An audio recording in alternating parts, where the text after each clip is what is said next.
Testing. Hey. Good afternoon, everyone, and welcome to the Sturt Lacrosse Club for the 2025 ANZAC Day Games. My name's Peter Greenholsch. I'm the president of the Sturt Lacrosse Club and will be the MC for the day. I'd first just like to welcome a couple of VIPs, Deirdre Owen, Dinah Bartlett and Brian Bartlett, Eve Balfour Ogilvie and family, LSA board and life members, and just a special mention, if you look around, there might be someone wearing a green jacket. That means they've represented Australia, and today's the day we can also recognise those people. So if you see them, pat them on the back and congratulate them. So the Sturt Lacrosse Club is honoured to be hosting the games on this special day. For those that don't know, the fields and club rooms here are actually the largest war memorial in the southern hemisphere, dedicated to women who have served. So for us to be able to host these games today is really special and means a great deal to us.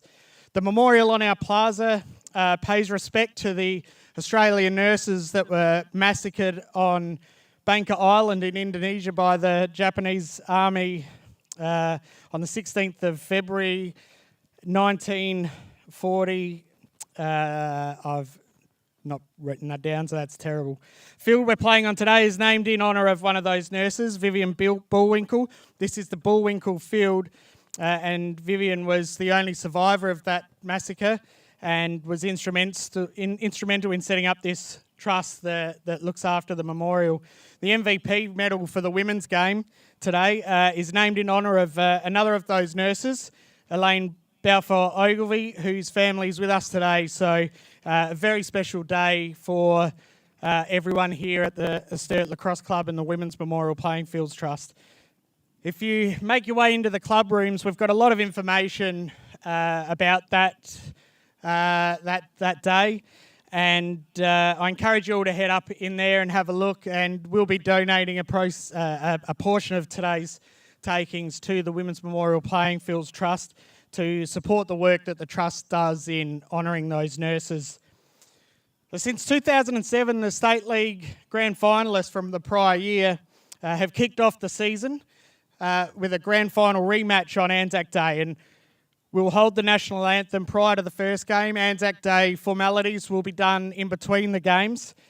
Last year's Women's State League Grand Final was contested by Woodville and Brighton lacrosse clubs, with Brighton winning that game and taking out the premiership. And I'm now joined by those teams and the officials that will get this game underway. So introducing firstly the officials. Tammy Varga, Nikki Voisey, Tracy Filippa and Natalie Owens.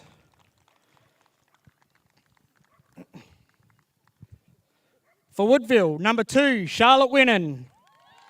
Number 3, Holly Dinney. Number 4, Amy Butterfield. Number 5, Annie Ritchie. Number 6, Mia Inge. Number 8, Ellie Bishop. Number 9, Danny Cox. Number 10, Tamron Ofterhide. Number 11, Olivia Parker. Number 12, Michaela Ritchie. Number 13, Kiralee McKay. Number 15, Bianca McKay. Number 18, Tara Guerin. Number 20, Geordie Watts. And coaches, Bianca Copping and Beck Keller.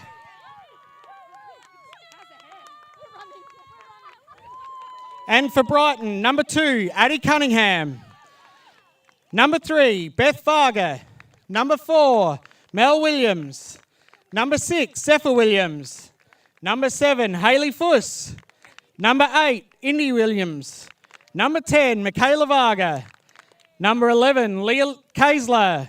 Number 12, Taylor Voisey. Number 13, Lily Whitty. Number 15, Kate Osborne. 16, Lily Maros. 21, Taylor Mangan. And number 25, PJ Ikpe. And coaches, Trish Mangan and Colleen Freeman.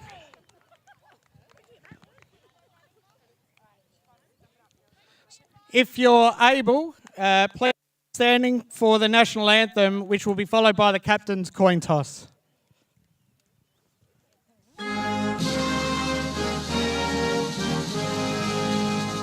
Australians, all let us rejoice, for we are one and free.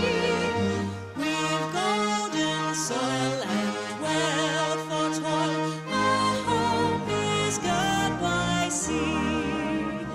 Our land abounds in nature's gifts, all beauty rich and rare.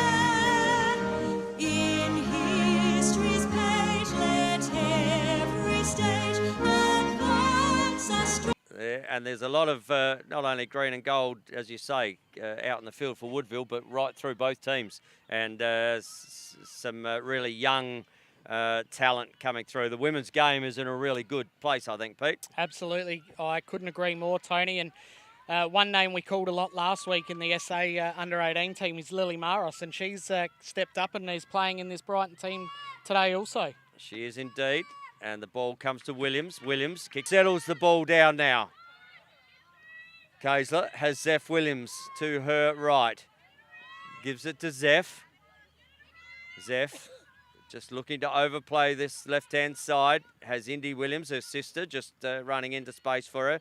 Indy Williams looks inside, finds PJ Ipe, but ball won there by Geordie Watts. Check on the keeper there, not picked up. As ball comes back out the other way, and as we often see, the creator always makes things right. And good outlet from Watts there to Dinny. Great competitive game so far, Tony, with no team really looking like they're going to grab the ball by the horns. So ball with the stick of Holly Dinny.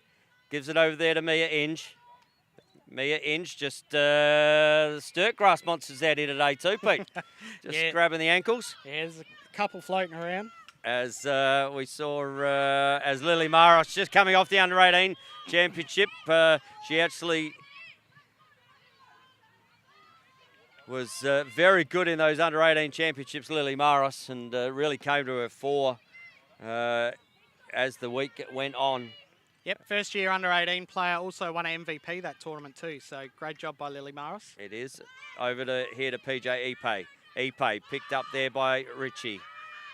Back down to Maros. Maros has Winnan on her. Maros looks to go on Winnan. Winnan just on the hands, looks inside. Just missed the pass, and the ball goes out of bounds. No, it's coming back to the 11 metre. So here's the free shot. Yeah, so on the 11 metre. When the foul occurs a major foul occurs in the 11 metre fan, there's a free shot, and it's really close. And Lily's got a cracking shot. And that one's gone wide and out of bounds and backed up there by Mangan. So it's interesting to have the 11 metre back again. It's the 15 was always a goalie's nightmare. The 11 just doesn't give much of a chance whatsoever. No. As PJ Ipke just cruises around that left-hand side and gets one on over the top of Geordie Watts in the cage. So that's PJ's first goal of the game. First goal of the game for Brighton. First goal of the game of the game. It is 1-0, Pete. It covers all bases, that goal. And ball will go back to the centre. So Brighton get first score here on ANZAC Day 2025. And wherever you are watching live and free on the Australian Lacrosse Network, we welcome you to what is a very special day in Australian lacrosse. A lot of lacrosse players served and lost their lives in the service of their country. So we pay huge respects to them today. And like the Australian teams, most of them that are in the Australian teams, we had a thing, Pete, where you went to a dawn service in the morning, and I know a lot of players did that this morning as well. So great to see our traditions continuing. As these two teams, well, they're in the battle today. And ball to be won on the deck. And there's another rule that you can do now. You can kick the ball. You can. So in the past, women weren't allowed to kick the ball out, as Ipe just gets a little close to the head and flicked out there by Williams. But you weren't ever allowed to kick the ball. A few rule changes this year. There has been, a lot. And they're big rule changes too, Tony. So whereas now And it's funny as a commentator, after commentating so much, you see PJ try to kick that ball out and you're going, oh, but that's a rule change. So You'll find, I think, the girls with wheels, they'll be the ones kicking that ball out to their own advantage. I mean, I used to try and kick goals, Pete. Yeah. That's how I scored. Special to mention, you cannot kick goals in the women's game. Yeah. No, you can't. Still in the men's, it's all right. Yeah. As we see Holly Denny looks inside. Epe just knocks that one down with the reach. Epe to win the ball again. Doing plenty of work for her team at the moment is Epe. And PJ, fast start, so an opportunity here. Coming down through Osborne. Osborne has a break, looks to get inside. Osborne just gets pushed down to the right-hand bottom corner there by McKay. McKay looks up again, looks to great work there as Amy Butterfield just stops her player from getting to the cage. Good work there from young Kate Osborne. And Maros, this is definitely her side. So picked up here by Ritchie, Michaela Ritchie, as Mel Williams comes around the back. And you can see here the offense already starting to change, Pete, from that introduction of the 11 metre, whereas the 15 metre was very wide out. Good save there from Watts. Good shovel shot, backward shovel shot, Pete, from Indy Williams. Yeah, you do see that often, and often the goalie's not expecting it, but Geordie Watts all over that one. So as ball comes over here to Ufta Hyde. So Tam pushes the ball down, and here's an opportunity for Woodville. So Parker has Varga, steps inside, Varga steps down, and save there from Cunningham. Cunningham comes out the cage, but ball to be won, and is won by Winnan. Winnan heads the ball down there to Tara Guerin. And Tara Guerin, she'll look to rotate back on her left-hand side. Tara Guerin looks to step in, still holds the ball, gets right inside. Tink, tink, tink off the bar, that one. And Cunningham picks the ball up. And an opportunity here. Looks back inside. Finds Varga. On the outer side, finds her sister. And ball up and over. Ball to be won. As Hayley Fuss. Good attack there from Bishop. Ball comes out the back here with Kaisler. Kaisler picks the ball up, looks inside. Looks out over again. Good save from Watts. Another big save in the cage, one-on-one. And ball gets put out here to Danny Cox. Danny Cox has Maros. Has Kaisler, little one too close to the head there, and she starts, and fast play there from Cox. Sorry, mate, just got 4 saves for Watts so far, and most of them being one-on-one with the keeper as well. Yep, really standing up for the team. That could be a big deciding factor in this game. Last line of defence and being able to hold them up. Now Woodville looking to get in on the cage. Cutters coming through. Bishop just extracts space now. Winnan kicks the ball over there to B. McKay. Back to Bishop. Bishop looks to take on Fuss. Bishop rolls round on her left. Good defence from Fuss. That's probably not the shot that Woodville were looking for from the 11 metre. No power, and Addie Cunningham, Australian women's player, probably would be dreaming of shots like that today. Yeah, we're going to have to see good shots today, Tony, with 2 really experienced Australian keepers. So, yeah, attackers, midfielders. Outlet comes up and over. There's the outlet there. Ball to come out. Watts comes out of the cage. Gets checked, but knocks it forward to Butterfield. Good attack, and again, got to be switched on. Butterfield gets a little up check. You can't do that in women's lacrosse with that one on the bottom hand, and lifts it up, and just being asked to reset. And she has numbers to her right here, does Butterfield. So ball over there to McKay. McKay finds McKay. So B to Kit, and ball down here and finds her way to Cox. Cox looks to put the motors on, but Kessler, or Kaisler, depends how you say it. Tomato. Ball down the bottom with Cox. Cox looks inside. Oh, good shot. Up and over, and that's going to be a Woodville ball as Winnan picks that up. Good shot on the crease, or just about 4 metres out there. Mia Inge. And Mia Inge just trying to rip top corners. Yeah, great little low to high shot. So ball back up with Bishop. Bishop gets pressured. Rolls back around on her left. Oh, does step in Bishop. looks to go again and get some free space. And Ellie Bishop certainly creating some opportunity here. She's going to take it top centre of the 11-metre mark. And here's an opportunity for Ellie Bishop. We saw her shoot one before, so she's not... oh, there's a fire. That one goes back wide, and that's going to be a Brighton ball as they get first on. And Brighton will release the ball. We're going to see that a lot, Tony, from the 11 metres, where it's just one-step shoot. But good job by Bishop to change the plane, but not good enough on this occasion. Just fired it wide, didn't make the keeper. And we've seen this one here. Addie Cunningham not adverse to throwing that long bomb over the back of the play. And it can really open up the play here, as got to be on that. And Brighton are actually looking for that at the moment. They're looking for that big long clear. Good work there from Mangan. Mangan running the ball down. Oh, she's got Kaisler in the middle. Good pressure there from Bishop, but loses the ball, but able to gain it back. Zephyr Williams has the ball. Bottom left-hand side for Brighton. Comes up against McKay. Kicks it to her mum in Mel. Mel looks inside. Oh, Williams with the cut. Looks down there. Ball to be won on the deck. Is one. Hayley Fuss got really quick feet. That's what I love about Hayley Fuss. Eyes just for the ball too. So Hayley Fuss has real quick first steps, but fires that one down the back. Looks down here to Mangan. Mangan looks to run the bottom corner, looking for a cutter inside, finds the cutter, and that has hit the player, I reckon. But no penalty there. So Williams, little 1-2, and fires. Good save again from Watts.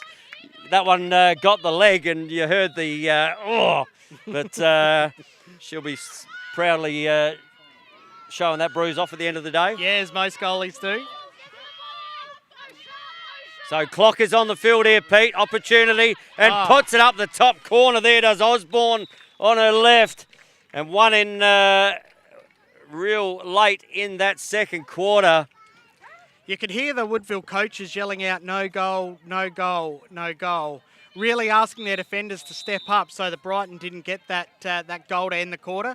Brighton too good on that occasion though, Tony, and Osborne just ripping that top corner. Yeah, on the left hand there, Pete. Yep. Just came down and fed the ball, and that's the offside coming that opposite side for the keeper to have to get the stick back over there, especially in that low in between that 11 metre. Yeah, that's right. You're running that way on your left hand, you're getting the goalie moving to their right, just creates a big space on the other side, but the goalie with all the momentum in one direction, shoot on the other direction. It's really hard to get back to that one.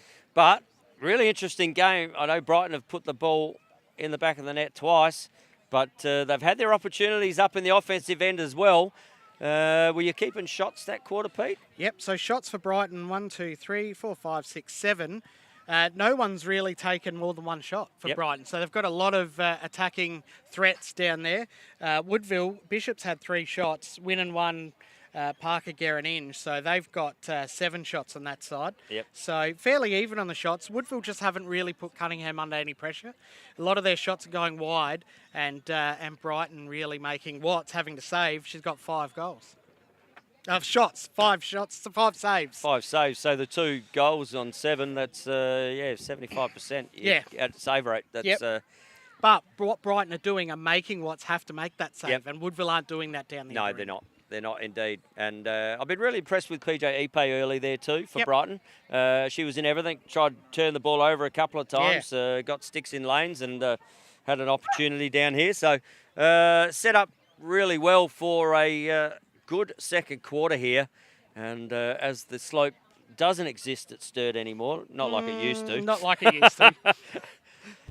There is still on your screens a slope left to right, but it's a gradual slope. It's nothing major. It used to be better for pre-season when I coached out here, Pete, when we would always... Why would we always do sprints up the hill to the left of the camera? They were more like hill sprints back then, but now it's just now it's more slight a gradient. A gradient up. But interestingly, Woodville have got possession from the 2 centre draws that were taken. So just not being able to really put the goalie under any pressure, and that's what I think they need to tighten up. Like we said, they've got all the shots, or 7 shots, but really Cunningham's made 2 saves out of those and really not being under any pressure at all. Yeah, and it's very much like the grand final last year, Pete. Brighton got out to a 3-0 lead early, and all of a sudden Woodville got one back. Then they went out to 4-1, and then Woodville came back, and it was only the last quarter with the last 2.5 minutes where they got to 4-all. And then, 2.5 minutes in the last, and Brighton just able to get up and over. Game is very much set up like that at the moment. And Woodville won't go away. I mean, they have Olivia Parker, arguably one of Australia's best centre draw takers. And if you ever listen to me speak about games, I harp on about the centre draw. But especially on the Sunshine Coast, we watched Olivia Parker get a lot of possession even at an international level. And I would expect her to continue to try and give Woodville the ascendancy in that area of the game. Yep, absolutely will, Pete. And because at the moment, I don't know whether you said, but Parker and Winnan, they're prolific goal scorers for this Woodville side. Have had very little shot. Yeah, 1 shot each. Bishop's had the 3 shots. She's the only person on the field that's shot more than once. So really just need to be getting those shots in the cage. So back to the centre we go.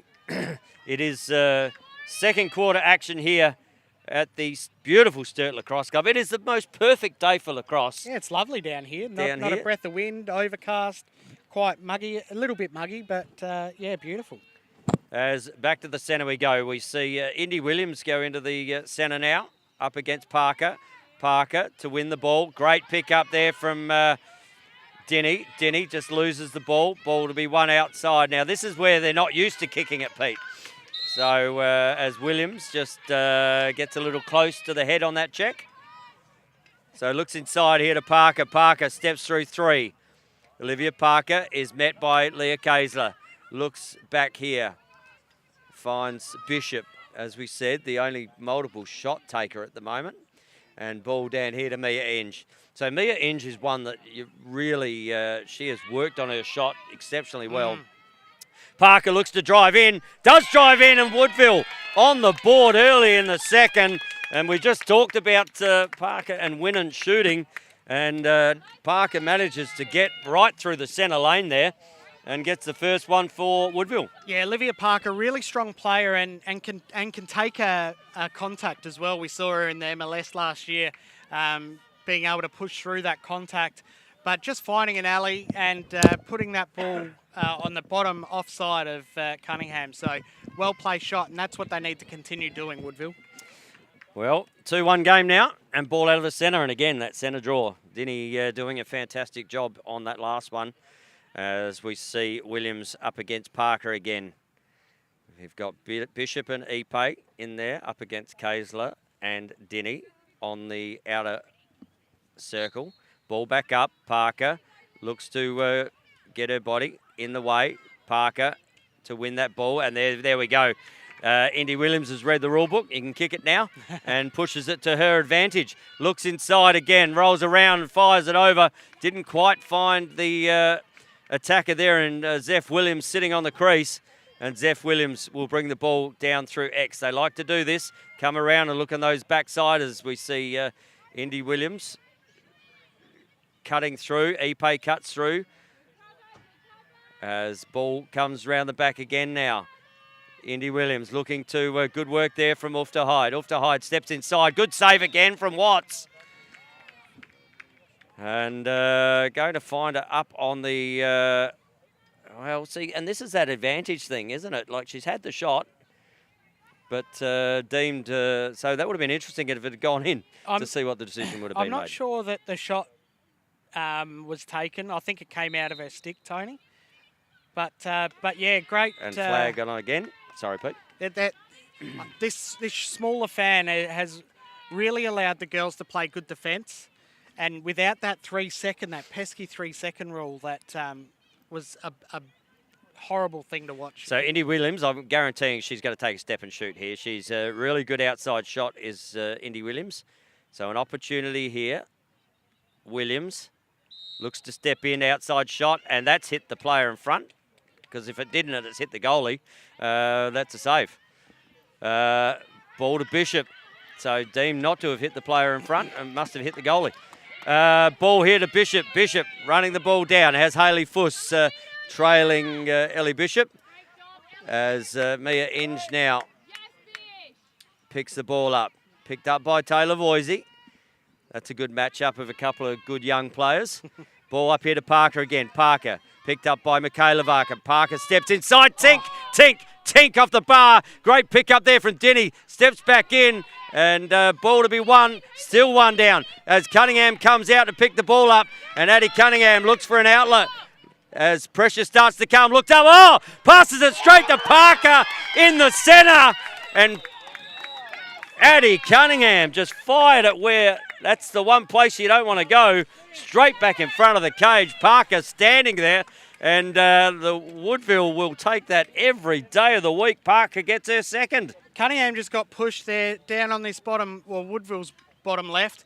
Had I think it was PJ. Had PJ behind the cage, standing there behind with 3 or 4 metres on her player, but chose to make that pass across the front of goals. That's a really strange one. I think Addie would love to have that one again. Well, I can tell you what, I saw Olivia's eyes light up as soon as it came to her. She went, hang on, I'm standing in the crease by myself. And there's no keeper. No. They're the ones you don't want to miss, Pete. No, that's right. You'll know about it for the rest of your lacrosse career. But in the blink of an eye, we've got a 2-2 game here, and I did say pre-game, I think this is going to golden goal, Pete. Excellent. I hope it does. So ball back in the centre. Ball to be won. And that is one there out of the centre. The two 11s going against each other. Fired up and over Kaysler, but the backup is had down there by Mangan. Brighton deciding to use Lily Maros in the centre draw against Parker. Yeah, I think that'll be a really good matchup. When Lily went in there, when Izzy Jackson wasn't there, and you'll see no Izzy Jackson here today either for Woodville. Ball up here with Ipe. Ipe looks to go right, looks to step up and rolls out, and she will get a flag on the play, but not within that 11-metre arc. Or was it deemed to be? It is deemed to be in the 11-metre mark. I thought that was outside of that between the two, but we're a bit further away here, Pete, than was. And PJ, she will have an opportunity to shoot. She loves to get in on cage. As just asking to be reset by the official there. So PJ looks to step in, fires. Oh, and that one's gone past the right foot there of Geordie.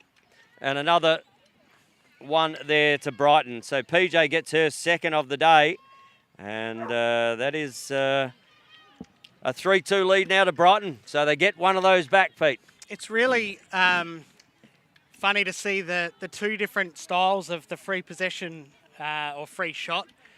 PJ that time not taking the step and shooting. She's really taken the 3, 4, 5 steps to get right on top of the goal that time, and might be the best strategy against Geordie. She's very good from a distance. Yeah, well, she went to the right foot. The foot went out there, but just couldn't quite get the size 6s on it. So ball back in the centre. Maros up against Parker. And we saw Leah Kaysler win the last one here. Osborne out there in the centre now. Ball to be won is one up, and that one is one high. Ball flicked forward. So no possession yet. Now Parker gets a possession, picked up by Maris. One on the hands there just to go on with. As opportunity here for Annie Ritchie. Ritchie looks to step inside. One a little bit high there. As Maros comes back, there's never any... there's another one that might have got just a little bit too close to the ponytail. And Annie Ritchie looks to bring the ball down through X. Kicks it there to Inge. Inge just reaches for the sky. Just a little shoulder stretch there as she took that ball. And Mia is guarded here by Indy Williams. Indy looks to dispossess and one across the body there. Just... So Indy's going to have to step out. So here's an opportunity. She's got Bianca McKay here as well. And Holly Denny now opens up the top. As Inge is picked up there by Beth Varga. Ball back up the top to Ritchie. Ritchie kicks it to Denny. Denny looking to get down the centre. And it could almost be a 3-second call there. Because I'll tell you what, Michaela Varga was just parked in that centre without a player anywhere near her. So 3-second call had to be on there. And an opportunity here for Denny. So here's one that potentially comes back. So Denny with the ball. Looks from the 11, looks to step up, looks to fire, and that's a good save there from Cunningham. Gets one on the knee and backed up there by Bianca McKay. McKay has Voisey. McKay looks to run as Voisey just gets a little bit too close to the rib cage there. And that's always a tickler, Pete. Yeah, there's nothing like getting... Oh, down she goes. Good look inside there. Sorry, Pete, to Mia Inge. Mia Inge sitting on the corner and just wrapped that one around Addie Cunningham and gave her no chance to save that one. Yeah, look, I don't know why you would leave Mia Inge, but Mia Inge making the absolute most of it. Really starting back down low, but making that cut, getting that ball with a great pass, and when Mia Inge is on top of the goal like that, she's not going to miss too many of them. But I love the shot, though, too. As the keeper came out to her, she just literally wrapped her stick around and put it behind, and no way in the world you can save that as a keeper when that shot is had.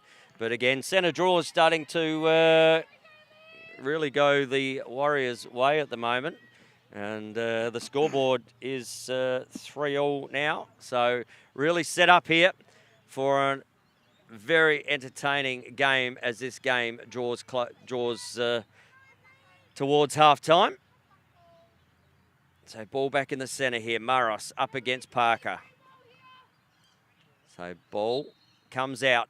Ball to be won. Is won there by Indy Williams. That's a great take in the centre draw there from Indy Williams. Good pressure, though, from Holly Denny to dispossess that. But Williams able to get on it. Over to Ipe. So PJ just running herself to top centre. And now looking to come down the right-hand side. Flag on as the ball hits the deck. And we might have a 3-second call here, do we? Yep. As... Tammy Varga had eagle eyes there on what was going on. And another opportunity here for Ipe from top centre. So, again, those long legs and being able to get in onto the cage. So Watts again steps and that's no goal as there was a break on that, I believe. And... so it's obviously a shooting space call, and there's that grey area between... when the shot's taken and when the whistle goes as to whether it is counted or not. And I'll say the same thing. She shot the same shot the last 2 times. So PJ again, let's see if she changes that shot. Ball at the top. PJ steps, and that one's a bounce shot. So she has changed that shot as Ipe gets her 3rd of the game. And they'd want to have a conversation, especially about fouling her on that 11-metre mark. Yeah, well, fouling anyone, really. It's really going to be something different to the women's game over this season. Having that 11-metre fan, after having just the 15, girls are going to be getting their eyes all wide and excited how close they are to be able to get those shots. Yep, and especially when you've got the height there that PJ Ipe has as well. Able to get those long legs off the 11-metre mark and gets her closer to the cage. So... who'd want to be a goalkeeper? No, not me. Good to see that our field's got a bit of bounce to it too, Tony. I wasn't expecting that. That one sort of come right off. So an opportunity. Oh, there we go. Good work there from Denny. Just got one across the body there. And Lily Maris as looks to step in now. Fires over and gets another one across the body there from Leah Kaiser. And now... one opens up and kicks it over there to Butterfield. So Butterfield will bring the ball into offence. Finds McKay. McKay is guarded there by Beth Varga. Varga looks to bring it down the back. Tara Guerin is picked up by Michaela Varga. Looks for an outlet. Does find an outlet, but pass is just too high there. And ball to be won on the deck. As it might have been a push on there from Green. And a big push and seen by the official. And Taylor Voisey will bring the ball out here through, now gives it to Cunningham. So Cunningham gets under pressure as advantage called there on Tara Guerin. Ball comes down the... Now, there's an open player there as McKay just let her... that's Kit McKay, let her player run all the way up to the restraining line. So ball down the back here to Mangan. Mangan looks inside, picked up by Maris. Maris fires, and good save again.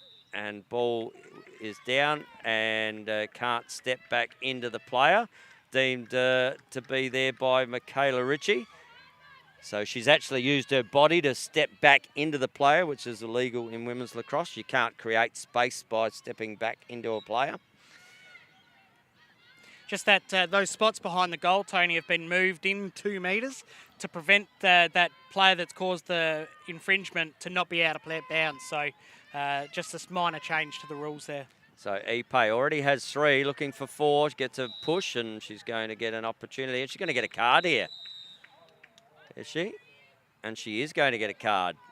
And, well, that's as we have the clock on the field here, Pete, by the look of it. And a big opportunity. Ipe's already got 3. And now she has, on this right-hand side, an opportunity for her 4th with a free shot. So not what they want going into half-time. So ball in there. Watts just giving her a little bit of the right, but decides to kick it out. Little 1-2. Oh, a big save again from Watts. She's been good one-on-one in there, and an outlet here finds Denny. Gets a push. Nothing seen there. Ball to be won. And that's the other thing they can do at the moment now is pre-check. So great distraction there. Extraction, I should say, not distraction. And gets absolutely monstered in the middle there, but nothing. And Denny still gets away herself. So clock is on the field. Woodville, do they have another opportunity here? To McKay. McKay looks in, asking to be driven. There's limited time on this clock. Looks inside there to Winnan. Couldn't quite find it. And gets one, just rearranged the glasses there of Winnan. And she'll have a shot here. Absolutely, she has to have this shot. There can't be too much time left. And Winnan is one of those girls that loves her box game, so she's going to have a great shot. So clock is on the field, limited time here. Charlotte Winnan with an opportunity, one-on-one against Cunningham. Cunningham steps and rips and pops it away. Didn't even take a step there, Charlotte Winnan, and ripped that bottom corner. Just as we mentioned, Charlotte Winnan plays box, was a flag bearer for Australia just recently in the World Champs, and when you play box with a men's stick, you learn how to use those sticks, and women's lacrosse is going to see more of these shots. So Winnan just, not even really taking a step and putting that goal down low. So whistle about to go here for half-time. That evens it up at 4-all, and Brighton have done that twice, haven't they? They've got out to that 2-goal lead, and then Woodville just able to bring it back. And we talked about Winnan and Parker, and they're the shots that we speak of, Pete, earlier in that at the start of the quarter. So an opportunity here, mightn't be any opportunity whatsoever. Ball comes out, and did not come up above the shoulder. So a reef centre draw there. I'm not sure if Parker's trying to go behind her, but Maros is certainly trying to put it forward. So they might be both going to the same position. Yeah, that could be, yeah. Just which means that Williams and Dinny will have a ding-dong battle all day, if that's where they are. And that is half-time here. So Woodville get one back against the grain, even in a man-down situation, power play situation. And a really good first half of lacrosse sees Woodville and Brighton currently scores tied here, 4-all. That's what they were with 2 minutes and 38 seconds to go in the grand final. There you go. And but it is half-time here. 4-all is the score. And both teams doing a fantastic job. And what have you seen stat-wise for the first half, Pete? We'll just quickly go through the goal scorers. Ikpe for Brighton with 3 and Osborne with 1. And for Woodville, Winnan with 1, Parker with 2, Inge with 1. Bianca McKay getting an assist, that one down to Inge. Saves, probably the big difference here. Watts with 8 saves for that half of lacrosse. Cunningham 4. A lot of that is to do, as we mentioned at quarter time, where those shots are being put. Watts has been under pressure constantly all day and has really come up big for Woodville.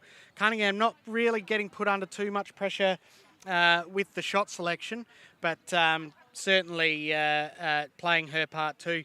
Centre draws, Woodville has had 6 possession from draw to Brighton's 2. That's another big difference, but Brighton's defence just really solid. While Woodville might have first use of the ball, the Brighton defence is not letting them do a lot with it. Yep, absolutely correct. And Peter Greenhouse all over the stats today. He is. Not only is he emceeing, and he's got a myriad of other duties to do today, and president of the Sturt Lacrosse Club, it's as if he doesn't have anything to do. And doing a great job up on the camera there as he just takes a refreshment. Here's our man, Jared. Just if I can during this break, just like to do a quick shout out to Chris North. Does a great job as he is standing in front of us here. Great job taking photos. You know, he does it for nothing, does it for the love, and is really one of those great people that our sport have, of someone that just gives and gives and gives and asks for nothing in return. So just a quick shout out to Chris. And obviously to the guys behind the scenes, Scotty Gill, Blake. Of course. And, do a fantastic job. Without them, you don't hear us, you don't see anything. And they've been down here setting up, and they just get it done, don't they? It's fantastic to work with. Nothing's a problem either. I've seen Scotty. For me, I would lose my mind at a problem, and Scott's just cool, calm and collected and just gets a solution to the problem. And, Scott does a great job, and Blake, his apprentice, is learning all the ropes too. It's, yes, like my Padawan learner. Padawan, yeah. Padawan learner. Yeah. It is. Well, it's half time here. We might just take a quick 2-second break, and we'll be back very soon, live and free on the Australian Lacrosse Network.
As the halftime break wraps up here at Sturt Lacrosse Club in this ANZAC Day clash between Woodville and Brighton.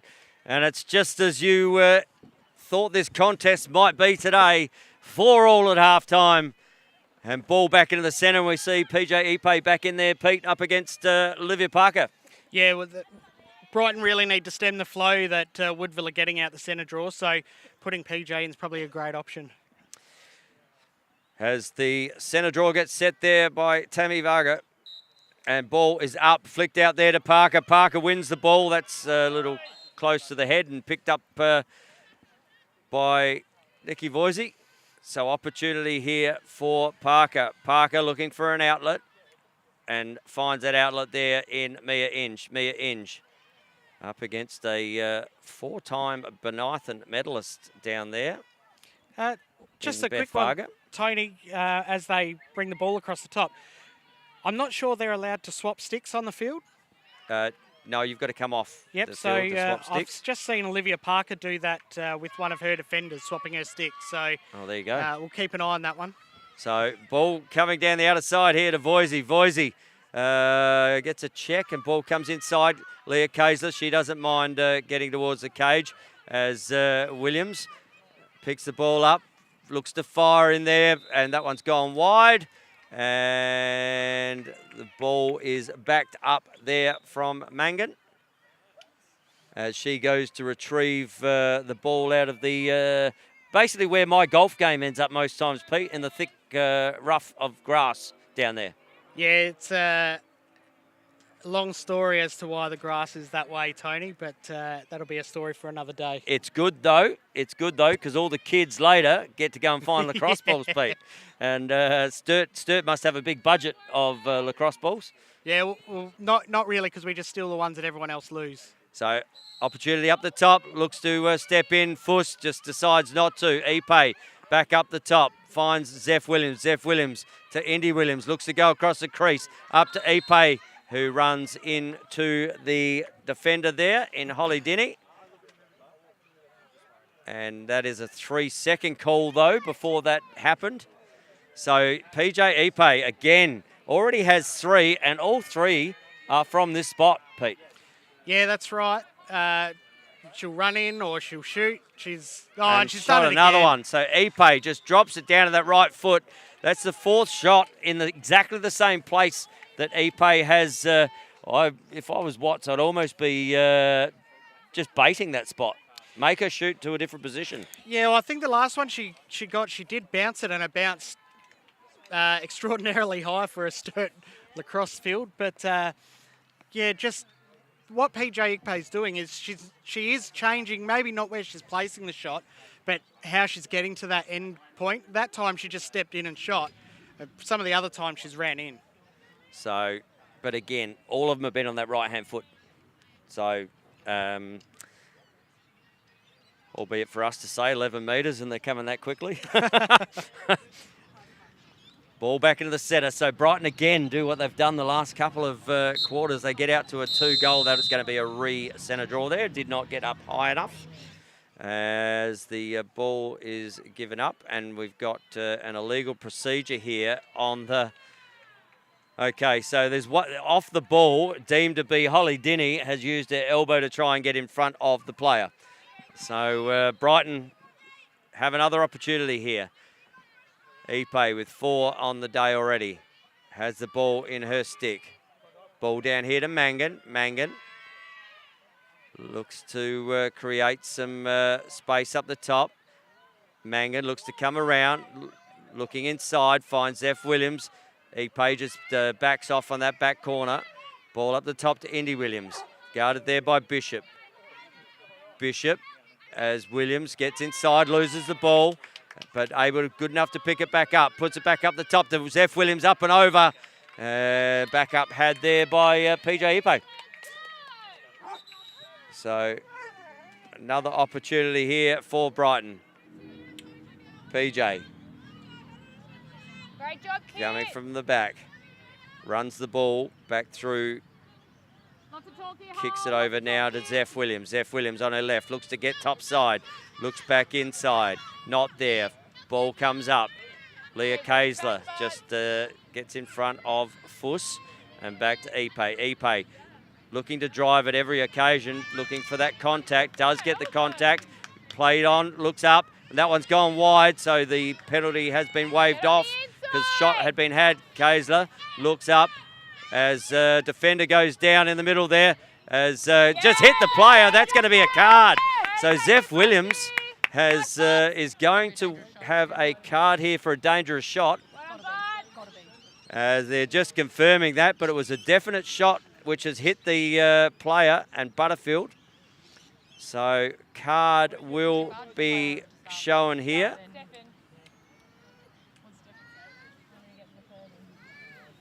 As the officials just talking about it, I don't know what the talk is because that was a definite shot and it's hit the player. So cards coming for both players here, are they? No, a yellow card for the dangerous shot. And Woodville will get the ball back. So if there was a Woodville infringement, it was obviously a minor infringement as opposed to a major, hence why Woodville will get that ball in that situation. So Amy Butterfield running the ball out. Gets good pressure there, does Voisey on Mia Inge. And an opportunity here now for Woodville. Woodville look inside. They find Parker. Parker picked up by Fuss. Fuss just fires the ball over there to Bishop. Bishop down the back corner to Danny Cox. And Danny Cox gives it back up to Bishop. Ellie looks up the top, finds Winnan. That's Winnan's definite shooting space if she wants to have an opportunity there.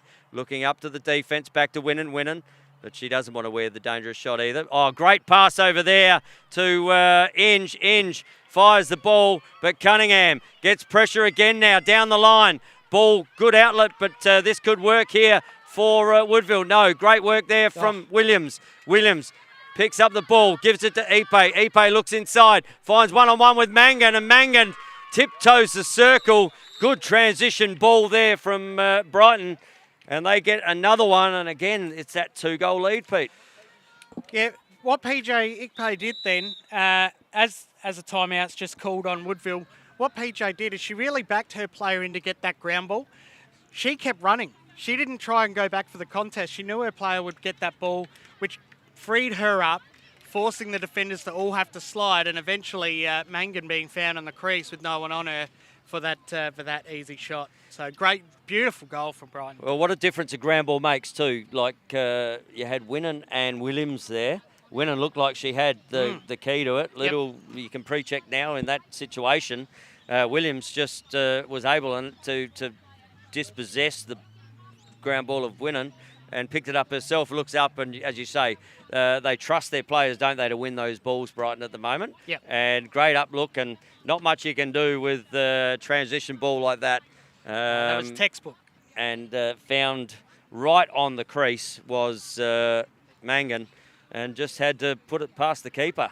What I really like what Mangan did is as soon as she saw her player sliding, she got herself into a shooting position straight away. Yep. And so when an attacker does that and puts themselves into a shooting position, there's really not a lot a defence can do about it. So Mangan, very smart play there as well. It was. But Woodville have been in this position twice already in this game, being a couple down, and they seem to find a way. Can they do it again? So ball to be put into the play here by Tracy Filippa. She will set the centre draw, and we see Lily Maros going back into the centre draw here. As Taylor Manga just makes it down into the offensive end. As the ball and play about to restart here.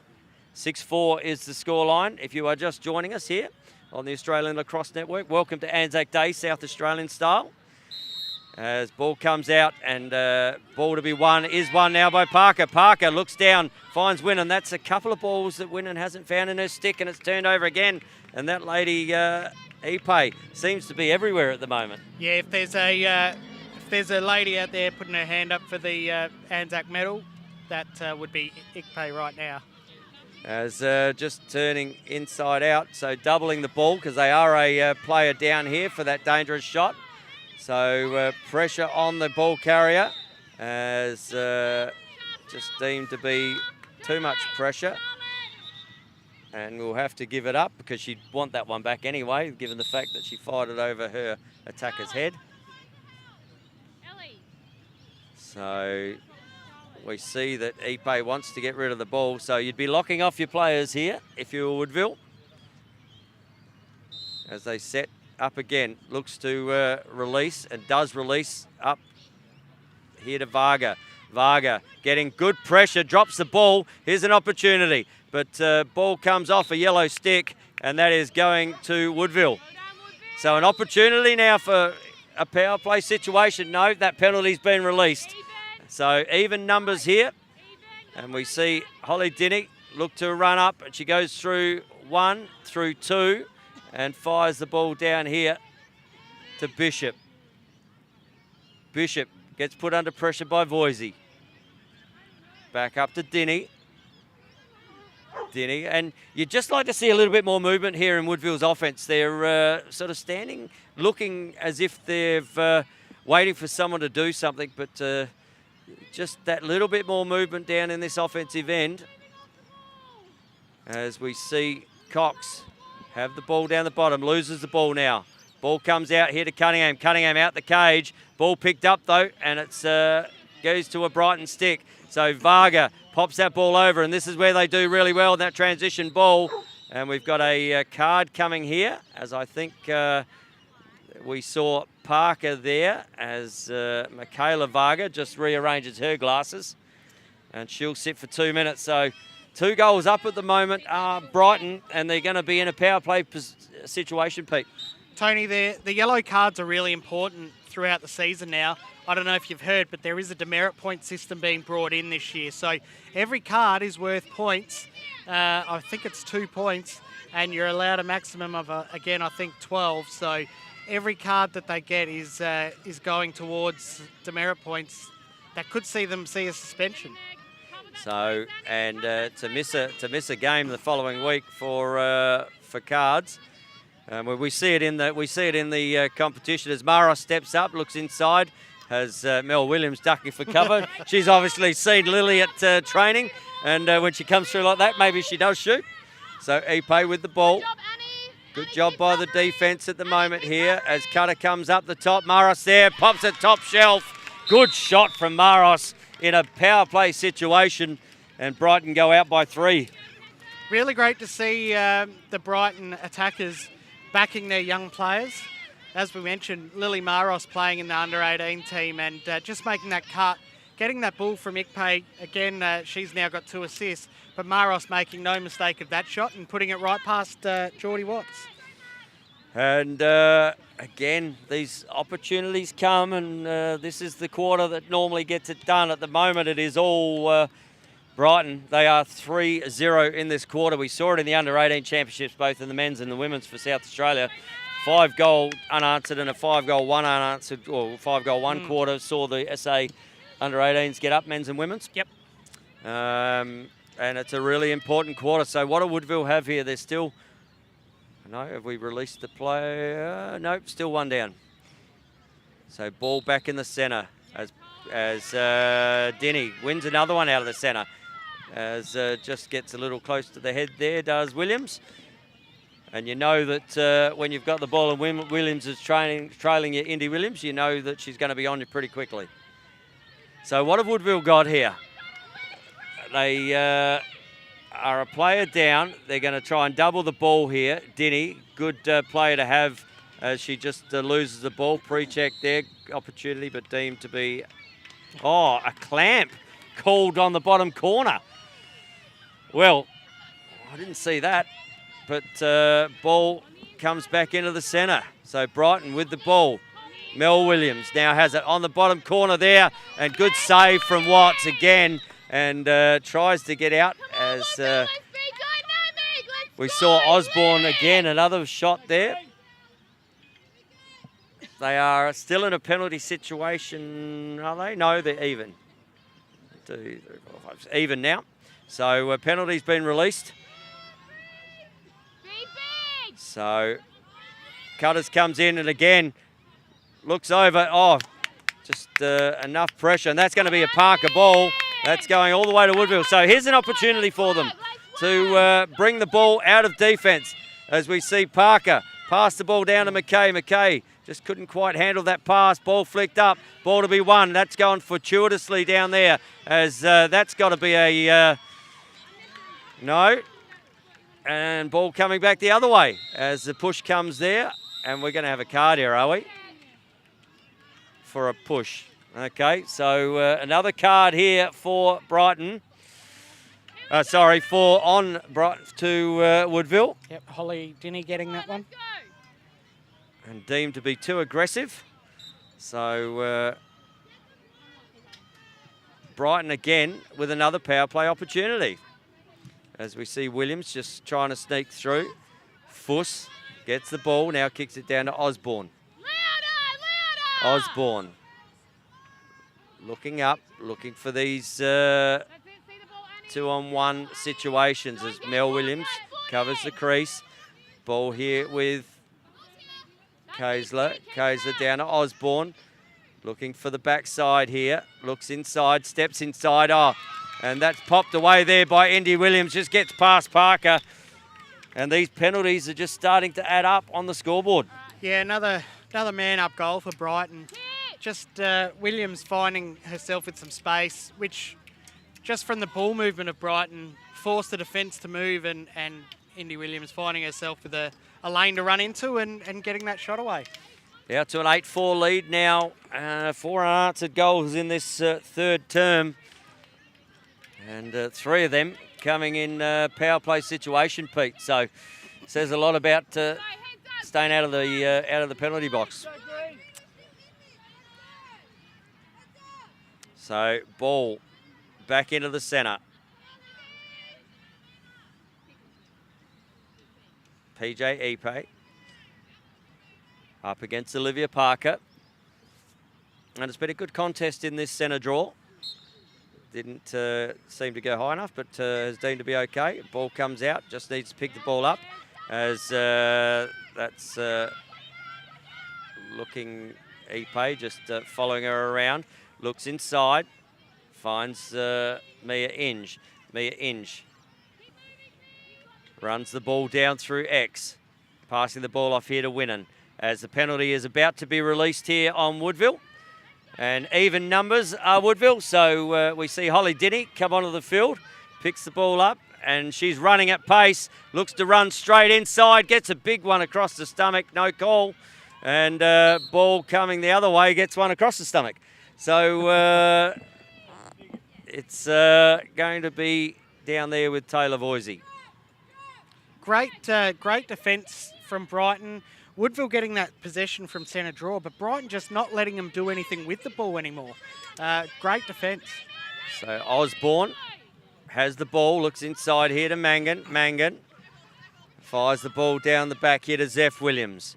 Zeph Williams looks inside. No, looks right to her sister.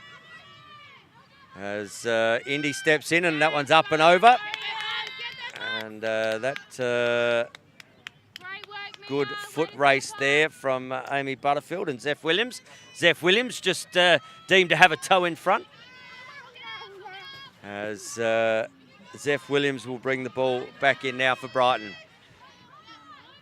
So Williams picks the ball up. 1 minute left on the clock, we're hearing. Ball rolling around here with Mangan. Mangan up the top to Indy Williams. She was the last goal scorer for Brighton. Back to Williams. So under a minute to go in this third term. Indy Williams looks to step inside, does fire. That's hit a player as well. And that is going to be a card as Olivia Parker hits the deck. And we're going to have a dangerous shot here. And we're going to have another talk about a dangerous shot. It must be, is there something I've missed here, Pete? Dangerous shot is a dangerous shot. Yeah, I don't think that rule's changed at all. And simultaneous penalties. Okay, so they've called a simultaneous penalty and a yellow card on Williams, and it's because of simultaneous penalty, it is a yellow card. Yep, so even if they're two majors, the yellow card will overrule the other major penalty, so Woodville retaining possession. So ball coming out here for Woodville. So Woodville with an opportunity now. Power play situation. They don't have to get them all back. but limited time in this clock, so they've got to try and get one back in this quarter. They have had a scoreless quarter so far, but they are in a power play situation, so if they can get one before the three-quarter time break, and the clock is just about to be on the field. Ball up the top, rotating around. Parker looks to shape. Ipe just holding up there as ball comes the other side. Finds down there to Dinny. Dinny looks up and finds Richie. And no shot there, Pete, on the before the quarter time break. They will start in a power play situation nevertheless, but they'll have to do it from a centre draw. Yeah, that's right. They will. Woodville haven't scored a goal to the left of screen. Yeah. So that's 2 quarters of Lacrosse where they've been kept scoreless. So again, I've mentioned Brighton's defence. They're doing a stellar job keeping Woodville from hurting them on the scoreboard. Well, a 4-0 quarter that quarter, and most of it was tied up with the yellow cards as the power play goals were put away by the Brighton team. And Off the hide, Parker and Dinny with yellow cards for Woodville. For Woodville. Zephyr Williams and Indy Williams with yellow cards both for Brighton. from dangerous shots. Yeah. So, but what it does do is it's only a 4-goal game, and we've seen in the women's lacrosse before, Pete, that anything can happen in this game. Especially in the women's game, it happens and turns around very quickly. Yeah, well, 4 goals is not a lot. 4 goals you can get in 4 minutes, Yep. even less even in some instances, especially when you've got Olivia Parker in the centre winning all the possession out of the centre draw for Woodville. Woodville do have the potential to come out and score quickly. So, but they're going to have to use this power play if they can win possession out of the ball from the centre in this 4th term, and they're going to have to. And we've seen it do it this end where they get the ball and they do put it away. So, you know, if they can get one early and bring them back into the play, they will try and put themselves back in this game. Yeah, well, last time they were going in these directions, it was a 4-2 quarter in favour of Woodville. So Woodville did win the second quarter with all the goals seeming to come from the right of screen.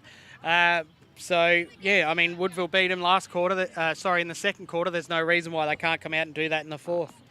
And again, we've seen Parker and Winnan. They got goals after we talked about them in that second term. They were going to really need to stand up here and probably be the ones who take the offence on. Yeah, I think so, Tony. You know, Parker's 4 shots, 2 goals. Winnan 2 shots, 1 goal. They really need to be putting Cunningham under pressure, though. Yep. Yeah, well, they need to finish the game with 8 shots each. Yeah. If they do that, they have the potential to take this game away. But at the moment, it is all the Brighton Bombers, and they've done a fantastic job to be where they are at 8-4 up. Yeah, absolutely, Tony. And just a shout-out to Brighton Lacrosse Club again for doing a great job of hosting the Under-18 Nationals last week. Yeah, they've done fantastically well as the players come out here for this last quarter of this ANZAC Day game. But don't go anywhere after this, Pete, because there's another one brewing. And it is Brighton and Glenelg in the men's grand final replay. You can see them warming up the top there. And that will be something to behold, that game. It's never within 2 goals. It's always 2 goals or 1 goal for those 2 teams. So we'll see how they start their 2025 State League season. As ball back into the centre. Ball flicked up. Goes and hits the ground. Ball to be won. Is one there, and it's won by Kaiser. Kaiser throws it behind Voisey. Oh, just gets knocked over there, and a little trip.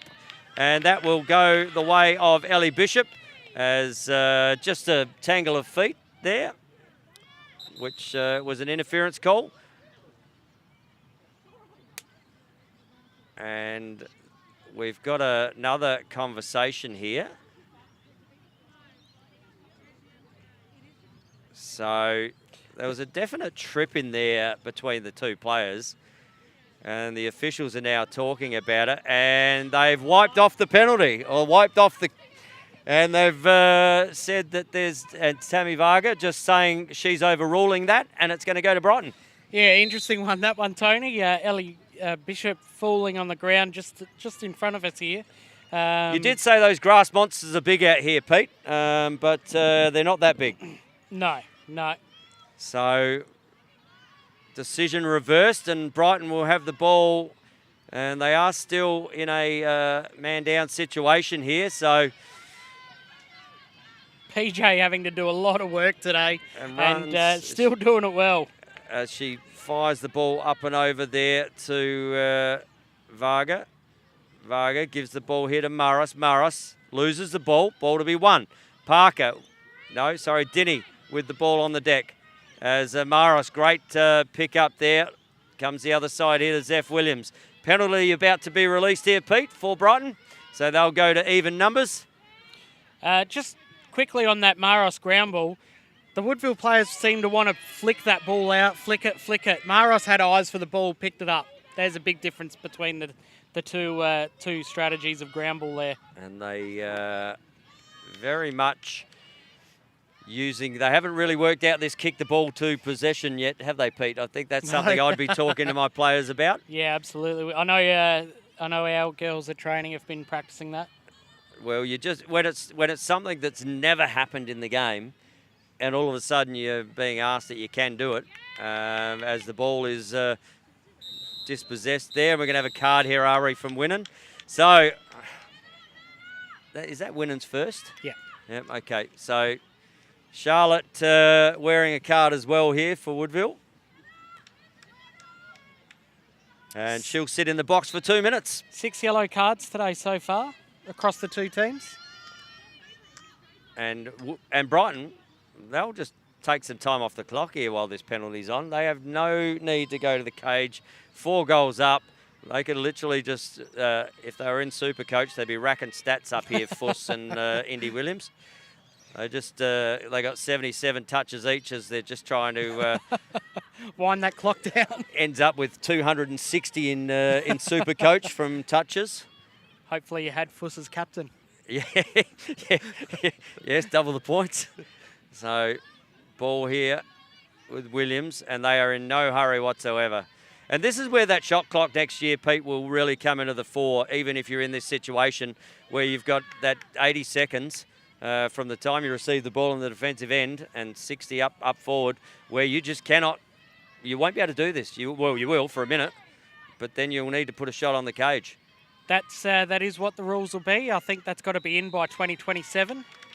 And they draw the free space call there, and Hayley Fuss will line up here. And is she going to go to the cage, or is she just going to roll back out?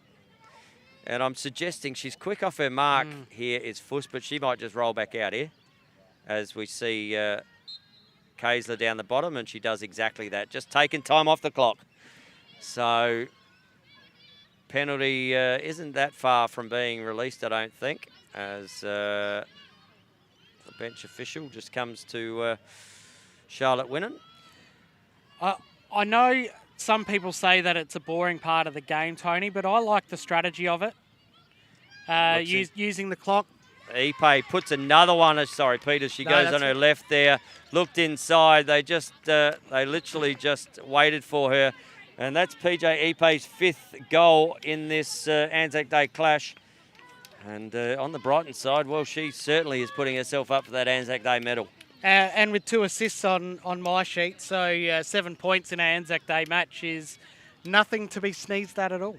But again, another power play goal. By me, that's actually 5 power play goals for Brighton today. And that could have been part of the strategy for Brighton. I think Woodville got a little bit lazy in their defence because Brighton were just throwing the ball around, but Brighton then all of a sudden were going to goal. Yeah. Caught them a bit off guard, I think. And we've got an illegal procedure here. No, we've got a shoelace procedure here.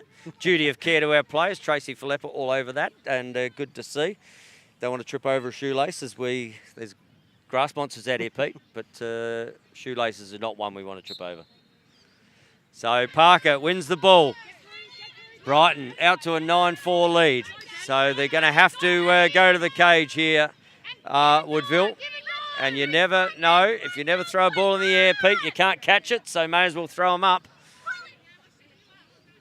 And ball here with Bianca McKay. Looks over to Parker. Parker picks up Ipe. Looks to come through, clearing space there. Looks on the bottom corner to Winnan. Just wears one across the head, and we might have a card here, do we? We do, and that is going on Ipe. Does that hurt her chances of winning any medals today, Tony? I wouldn't think so. That just tells me she's in the contest, and but here's an opportunity again for Woodville. So they have 2 minutes if they can get one. No, decides not to go.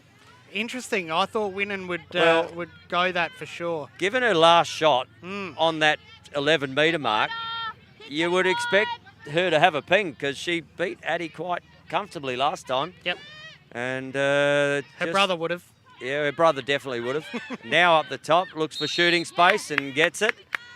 Now I'm suggesting she's going to ping this one. I'm going left-hand foot, or left foot, because you can't have a left-hand foot. And I'm thinking left hand as Cunningham just steps down, looks to fire, does fire, and that one's missed the cage, but Bianca McKay just picks that one up, just off target there, but that's what they've got to keep doing. As I said, she needs 8 shots for them to be back in this game. Yep. And is there enough time for that? Who knows? But you've got to use this. You've got to use this power play situation to be able to do it. As ball comes over, looks up the top. Now they need to rotate that ball. As ball comes up, now Holly looks back up the top. Got Winnan up the top. Great defence from Brighton. But there's got to be a free player here. As Dinny, they can't drive into man up. So ball back up to Parker. Parker. Well, there's got to be something in there because Get wide. Zing it. as the ball picked up back. They Go, need shots on the cage here, Woodville. Go. Looks back up the top. Looks to fire and gets checked there. And we're going to have an arm. So that's deemed to be on Charlotte Winnan. And we're going to have another card here, are we? As Charlotte Winnan is just being talked to there by the official. Yeah, I think Charlotte had a pretty good case for a shooting space infringement, but it could have been that the defender was within that 1.5 metres, so deemed that she was defending and not getting in the shooting space. So ball up, fired up. Just need to get on those players forward of the ball. And an opportunity here for Osborne now. Osborne.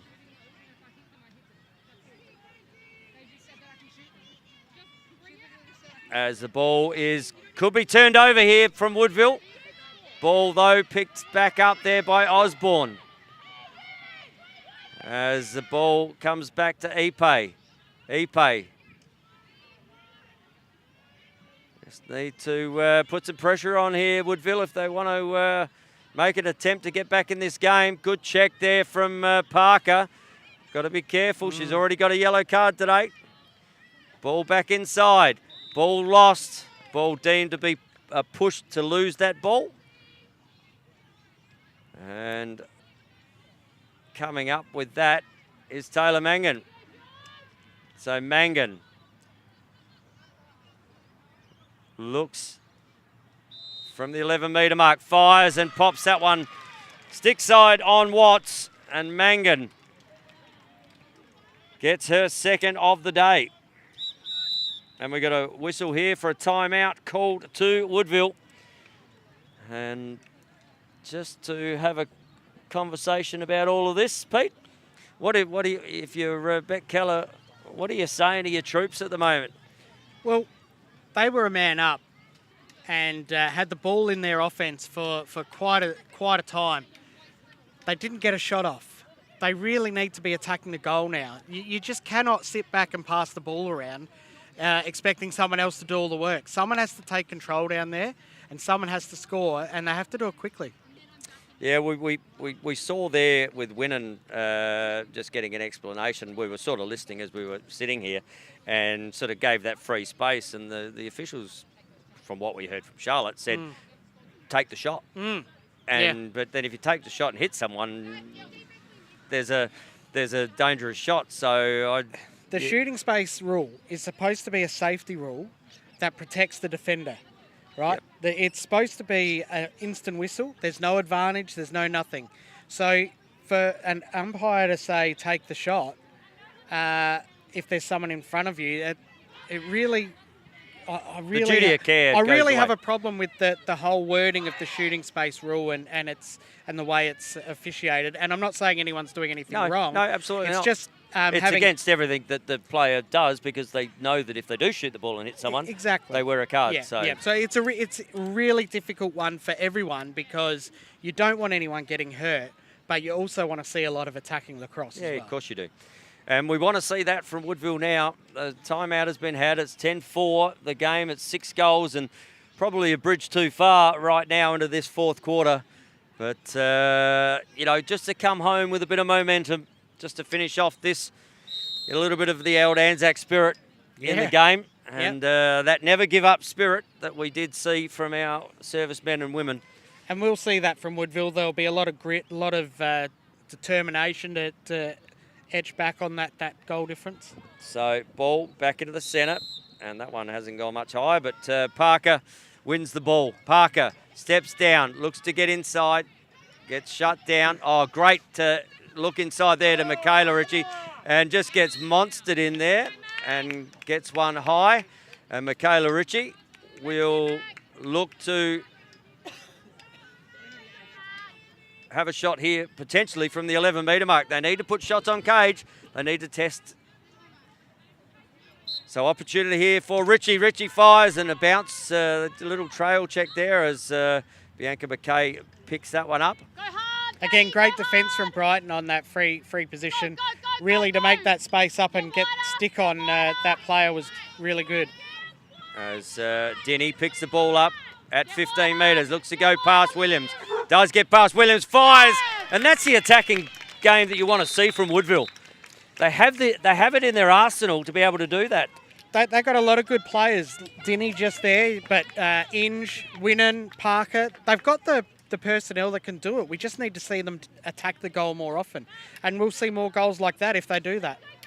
So 10-5 is the score. And limited time left in this fourth quarter, we believe. As ball goes back to the centre. Maros back in the centre for Brighton. Up against Parker. Parker taking every centre drawer apart from the one that she was on the bench for a card today. So she's battled hard in there, has Olivia Parker. Ball comes out the back. Ball to be won. Parker again wins it to herself. So here's another opportunity for Woodville. Parker looks down, finds Danny Cox, looks at behind, finds Bianca McKay now. B, as Danny Cox looks to get inside, passes the ball over here. Denny, she has motors up against Kessler. Well, that's got to be a shooting space as well. Yes, called there. And deemed to be outside. So that was a shooting space call. And ball deemed to be between the 11 and the 15. So opportunity here for Bishop. Bishop looks down. Cunningham picks up. Parker, she can just walk her way in here. She's hit the keeper. That's play on. Although she was out of the circle, so how does that rate Pete with a dangerous shot? Yeah, well, ball to be won. Parker on the deck. And ball comes out now. Picked up there by Varga. Varga, great look forward. And finds Leah Kaisler. Kaisler loves to get in and on the cage. Looks to fire up and over. That's going to be a Woodville ball. Good back up there from Watts in the cage. A lot of heat on that shot from a long way out. Leah Kaisler loves to get in and on the cage. We've seen it right through that under-18 tournaments as she's been coming through at those national levels. Geordie Watts looks for the outlet and finds Denny just as Denny. And she's got one over here. She's got Cox on the backside, but Denny looks to go through. Oh, just gets monstered in there as the whistle goes. Set up quickly. And one high, so another opportunity here, and that's going to go to Dinny again. So Dinny getting the last one, and a free opportunity here from the 11-metre mark. So opportunity here for Dinny, fires and puts another one away. So Holly Dinny with the last two. Back to a 10-6 game. Great work from Dinny. She's really, as we talk about that ANZAC spirit, you know, really that never say die, never give up attitude. Holly Dinny is showing a lot of that at the moment. Getting the last two goals, but not just that. There's a lot of work she's doing up and down the field too. So she's having a really good end to this game. And clock is 2 minutes, are we? 2 minutes, I'm seeing on the clock. So Nat Owens just doing her job down there with 2 minutes to go. And ball back into the centre. So they need a goal every 30 seconds here, Pete, to send it to golden goal overtime. And tell you what, Parker's not given this up yet. Here to Danny Cox. Danny Cox looks to drive in. Gets one around the ears there, does Cox. Nothing on that one. And Voisey with the ball, picks the ball up. Needs to create pressure. Oh, that's just tossed up. That could be anyone's ball. And it is. Tam Ufterhide just hung it out. And an opportunity here. So Ufterhide gets pressured and she'll win the ball. No. Okay, that's deemed. There were 4 Brighton players there. And 1 Woodville. And it's gone the way of Brighton. So Williams.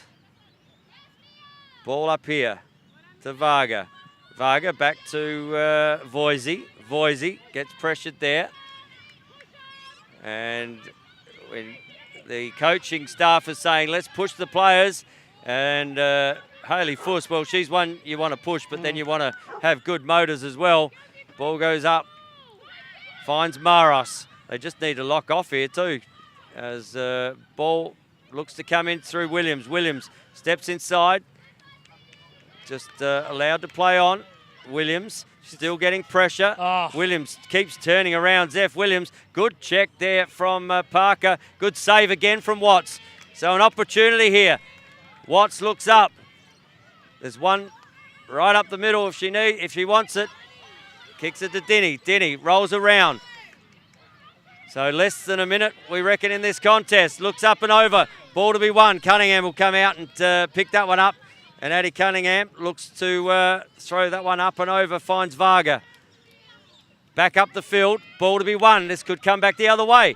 Great picker. Oh, gets one right across the stomach, and Maros will sit for a card late in the game. So Woodville with another opportunity to put a score on the board. Ball over here. So power play opportunity here. And if they score a goal, they could use a timeout and stop that penalty clock. So ball to Parker. Parker has battled hard, and ball still to be won on the deck. And that's a game. And we see Brighton running out 10-6 winners. Yep, 10-6. But a 2-all game in that last quarter. And congratulations to the Brighton Lacrosse Club in the first of the double-header here in ANZAC Day at the Sturt Lacrosse Club as the two teams get around each other. And Pete, your ANZAC Day medalist? Well, you can't go past Vic Pay, really. Absolutely, I agree. Yeah. I do. Yeah, I don't think there's another person on that field that gave as much. You know, that the medal recipients, I've got it here in my notes, need to show mateship, bravery, spirit of the Anzacs, and I think she did everything of that. She did indeed. So I will thank you, Tony. We don't get to do MVPs, Eddie, do we? We've been doing MVPs all week for both sides. Yeah. I've got to run, mate. Yep. So I've got some MC duties to do. So thanks for having me. All right, and I will wait until Pete is where he needs to be, and I will hand over to him once he gets to that point. As we see Brighton getting their 2025 season underway. Winners 10-6 here. As the two teams just go into their after-game huddles as we see Brighton and Glenelg about to do battle here at the Sturt Lacrosse Club in ANZAC Day 2025. And we know these two teams always very close in scoreline. It's never more than 2 goals in the game. And we see Glenelg just starting to take the field to warm up as we see Brighton down the other end. And the two teams just having the last little conversation here. And very shortly, we will hand over to our MC, Mr. Peter Greenhouse, who's not only doing commentary today, he's doing the MCing as well. Man of many talents. And he will get the two teams to line up as the ANZAC medal for the women is announced. So we hope you're enjoying our live and free coverage here of Lacrosse on ANZAC Day 2025 through South Australia.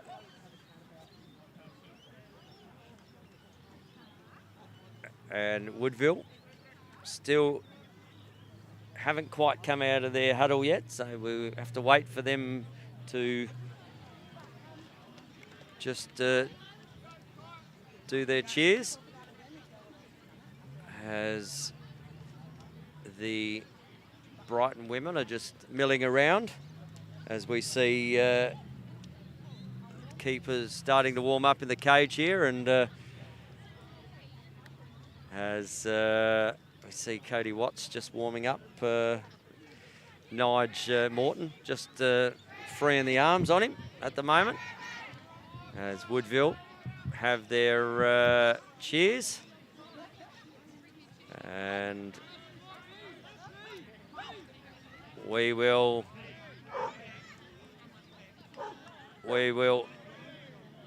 head out.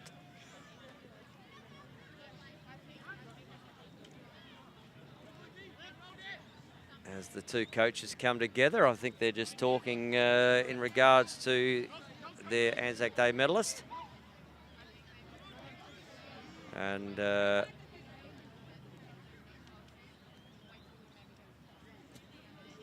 they will come to a decision very shortly as our officials for the men's game just start to get ready out here as well. They have a big day ahead in the men's game.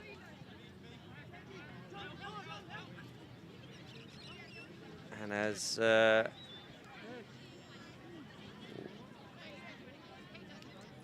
we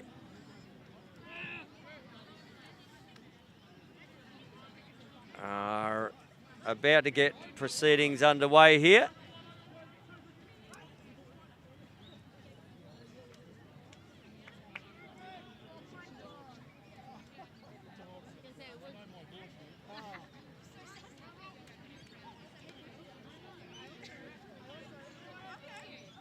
As Brighton men take the field down the other end now to get their warm-up underway.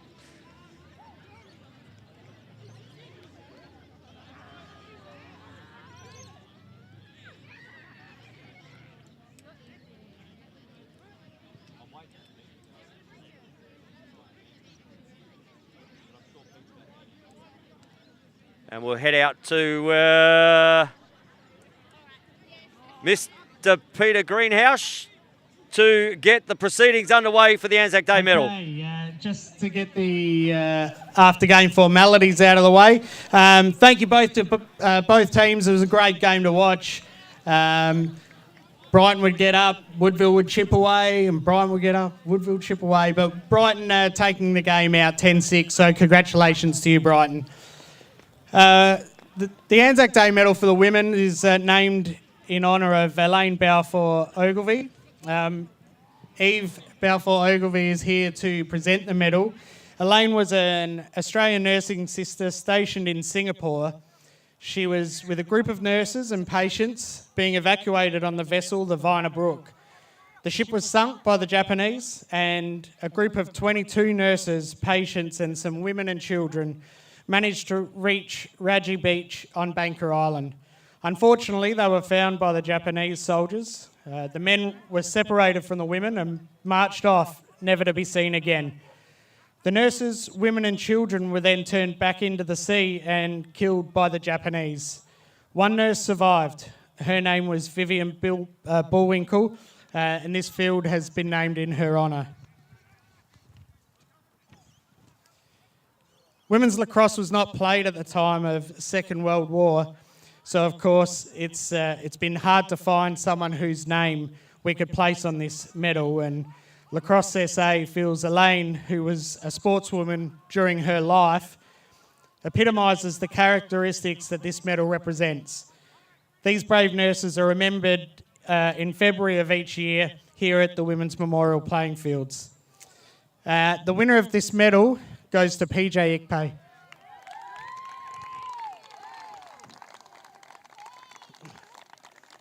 Well done. Oh, thank you. Hello.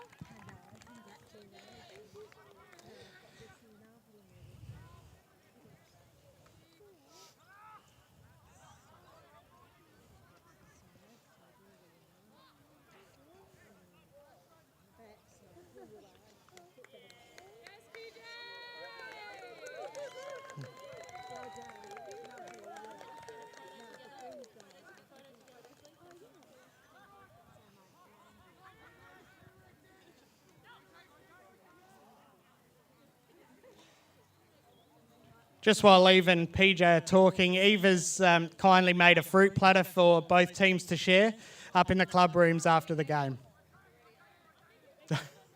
Oh, you had a halftime. Oh, well, thank you very much, Eve. That was very kind of you.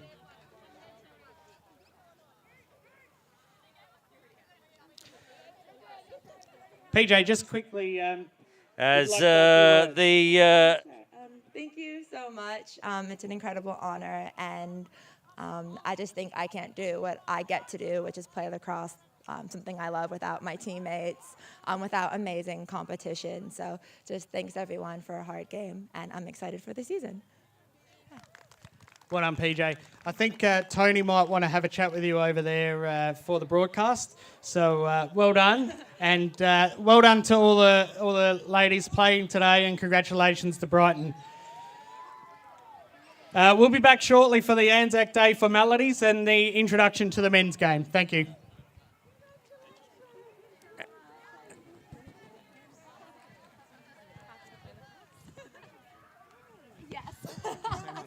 That's my pleasure. My pleasure.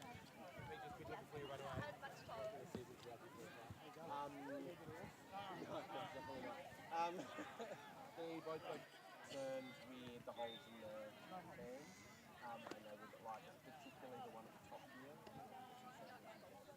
but apparently there's one down there. And as the men's game just gets underway, we're going to wrap it up here. We'll try and get a chat with PJ Ikpe, the ANZAC medalist for the women, during the game potentially. And but from everyone here on the Australian Lacrosse Network and through LSA, we hope you enjoyed the women's game. And we have more action coming up very, very shortly. So my name's Tony Watts, and until the sticks are swinging.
And we are here at the Sturt Lacrosse Club for the men's ANZAC Day game. We are just seeing the two teams come to their bench, and very shortly we will get the proceedings underway as Brighton just make it to the sidelines. We'll wait to then, and then what we'll do is we'll hand over to the Master of Ceremony, Mr. Peter Greenhouse. Welcome back, everyone. Before we introduce the next game, I just want to acknowledge the under-18 state teams that played last weekend. They just finished, hosted by the Brighton Lacrosse Club. Great effort by the kids, both the boys and girls teams taking out the championship for the second time in a row. So well done to both of those boys and girls teams. And just on that, I would like to congratulate the Brighton Lacrosse Club. They did a great job hosting that event, and it was really successful, and they had a whole bunch of volunteers. So thank you to Brighton Lacrosse Club and your team of volunteers. Great job.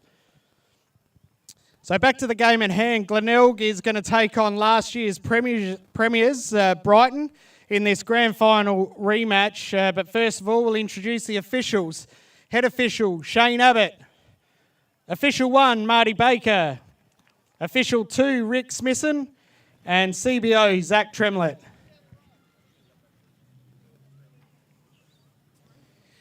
Introducing the Glenelg team, Jack Price, 0. Number 1, Ben Robinson. Number 2, Brody Nickel. Number 3, Noah Haskett.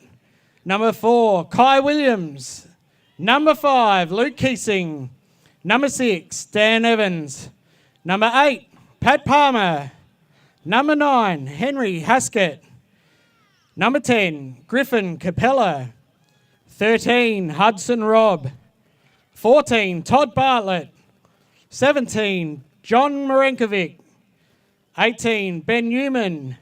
19, Finn White. And number 20, Cody Watts. Coaches, Nathan Bolton, Mark Stilgo, and Nigel Morton. And for Brighton, number 1, Mitch Fuss. Number 3, Riley Attenborough. Number 4, Zach Parrish. Number 5, Ed Pike. Number 6, Tom Perkins. Number 8, Clint Barker. Number 9, Arlen Lim. Number 10, Doug Brooks. 11, Jackson Stock. 15, Doug Shinnick. 16, Will Inglis. 17, Jack Woodford. 18, Matt Fuss. 21, Michael Green. 22, Anson Carter. And 23, Will Dallison.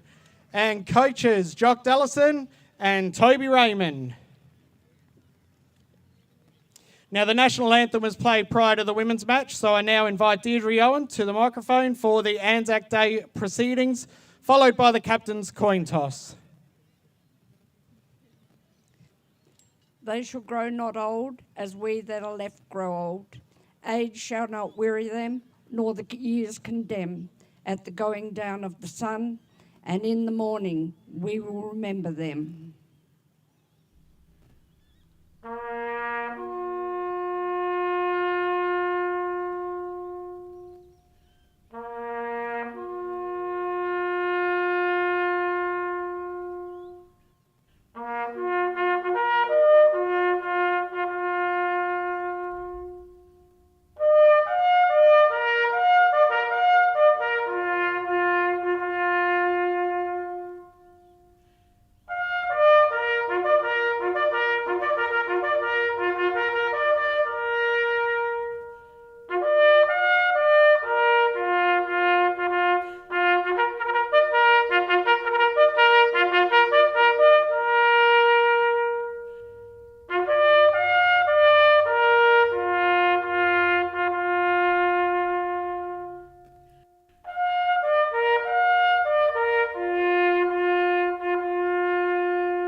lest we forget.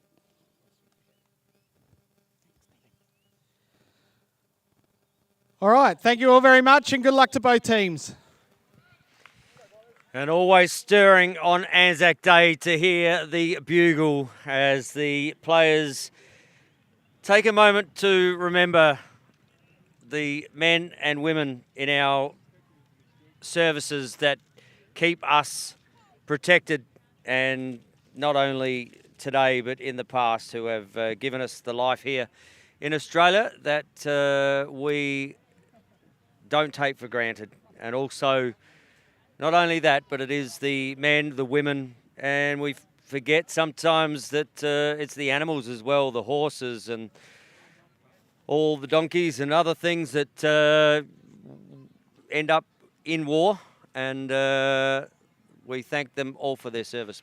Pete, just saying it's almost sombre at the start of an ANZAC Day game, but it's about to heat up here, and these two teams, well, they never leave anything on the field. Tony, I've been lucky enough to play in one of these matches, and I've got to say it is one of the most spine-tingling experiences playing on ANZAC Day, hearing the last post, and just thinking about, you know, what's happened in the world for us to be at this point in time. And it's a great honour to have been able to play in this match. And just while I've got the microphone, I'd like to just shout out to Jake Ray, one of our Sturt Lacrosse Club members, serving in the Air Force. Can't play at the moment because he's stationed elsewhere. But speaking of animals, he has a dog. Yep. And and you may think this sounds funny, but they're the forgotten parts of war. You know, there's a lot of dogs, a lot of horses, a lot of other animals as well. Yeah, that's right. And these animals mean a lot to the men and women that have to work with these animals on a daily basis. And I know Jake and his dog have a very special relationship, but just a shout out to Jake and to thank him for everything he does for us. Yep, shout out to Jakey from me too, mate. I hope you're doing well. And yeah, look, as we say, we thank you for your service. It's something that we take for granted sometimes, but there are a lot of people who keep us safe. But right now, it's about to get up and about because these two teams are perennial. And Pete, just talking about that ANZAC Day clash, I reckon it was 2007 that you played in that one, and I may have been on the opposition in that day. Down at Glenelg Lacrosse Club, I think it was the first one ever. I think you're right, mate. And while that is a special day for me, the next one as well, in 2008, I played against Woodville in another one of those, and was lucky enough to win the ANZAC Day medal. So one of my most favourite lacrosse photos ever is having the late Frank Owen present me that medal, and it's something that it's almost one of those medals that I treasure more than anything. Well, to speak of that, I'll tell you what, Nigel Morton hasn't lost it. He's just come across and protecting an old foe. He's someone's dropping bombs with balls towards us, and he's still got it, has Nigel Morton. Quiz question, 2007, who was the first ANZAC Day medalist for the men? Ooh. I reckon you won. I reckon Burnside might have won that. They did, and it was Dominic Kildare who won the ANZAC Day medal, the first one, goalie. Yep, so, well done, Dom. And I say that because these two keepers, respectively, Clint Barker and Cody Watts, are massive for this side. And absolutely, depending how big a day they have, is normally where this game ends up. Yep. But into the centre, we got Jackson Stock, and he is up against Finn White. So Stock wins that ball out. He has been an Australian men's player in 23 in San Diego. Had an outstanding game against the US. But Brighton, they will have first offence here. Ball there to Mitch Fuss. Kicks it to Doug Brooks. And Brooks rotates the ball back around to Jackson Stock. Stocky down to Pike to Dallison. And we can see Anson Carter. He's just waiting in the trenches in the crease there, isn't he? Just waiting to be fed the ball.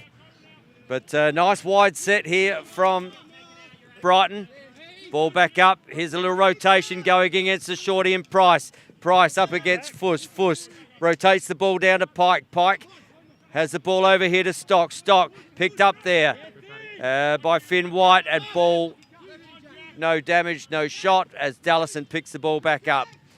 Guarded there by Brodie Nicol, who's picked a long pole up, and I see Luke Keesing. Luke Keesing out there. So a bit of a change in the defensive end for the Glenelg team, looking for long stick players. Finn White up against Stock. Stock looking to come around the right-hand side. Throws the fake, doesn't find it, kicks it there to Carter. Carter up against Capella. Smart player is Carter. We've seen him and just tiptoeing that white paint there. Griff Capella doing a fantastic job on Carter. Yeah, it's a tough opponent to have, but Griff just using his size and strength to keep Anson at bay. So no shots on cage yet, and just testing each other out at the moment. Ball up to Fuss. Fuss looks down, and Carter never far away from the action. Anson Carter just gets one on the bottom right-hand corner, and Carter gets the first of the game. And Brighton go out to a 1-0 lead. Textbook drive, draw and dump there. Fuss just taking his player on, and Capella just sliding, probably unnecessarily, leaving Anson Carter free on the bottom right-hand corner. You don't want to be doing that too often. Carter will punish you. Well, we've seen Carter in these games, and his old mate Tommy Freeman, who's normally in the trenches with him, he's not playing today, retiring, I believe. So wherever Tommy is, enjoy the day. But ball back into the centre, and the two face-off players go about it again. Ball to be won. And that is Riley Attenborough in there that time as Matty Fuss extracts that one. And Matt Fuss will bring the ball into offence for Brighton. So all offence for Brighton at the moment as Dallison picks the ball up. Kicks it up to Arlen Lim. Arlen Lim has Ed Pike up the top, and Pike rotating the ball. Certainly looking to get the two Keesing. Well, there's something last year Matty Fuss picked up along pole as Pike gets inside, and he gets another one. Pike just down on the right-hand foot there of Watts, and out to a 2-0 lead here. Brighton over Glenelg. Yeah, Brighton really not doing anything outlandish in the offence at the moment. They're just patiently waiting, looking at their matchups, and Pike obviously finding himself with a matchup he liked, and just driving as easy as you can on the right-hand side. Good shot placement though, making Watts really have to work to try and save that, but Pike shot too good on this time. And ball goes back into the centre. White up against Stock. And Glenelg haven't had it in their offensive third yet, and Brighton win another one through Stock. So again, just like in the women's game, Pete, you get the ball out of the centre as Carter steps in the crease, little one over, but no crease infringement there. Good slide by Keesing. As we see Price pick the ball up here. Carter chases him out, just puts some body on, but Jack Price running away. Price. And now they do get their first offensive foray. Finds the sniper in Benny Robinson. Back to Price. He's got Kai Williams to his left. Just clearing space up here is Price. He likes this matchup on the shorty. Looks to drive on Doug Brooks. Gets down, rotates the ball. Back over to Williams. Williams finds Haskett. As Henry Haskett just pulls the ball up, and they'll reset again. So Henry Haskett with the ball. Over to Price. He has Dan Evans to his left, but decides to head back up here to Henry Haskett. Haskett, oh, little inside roll, good.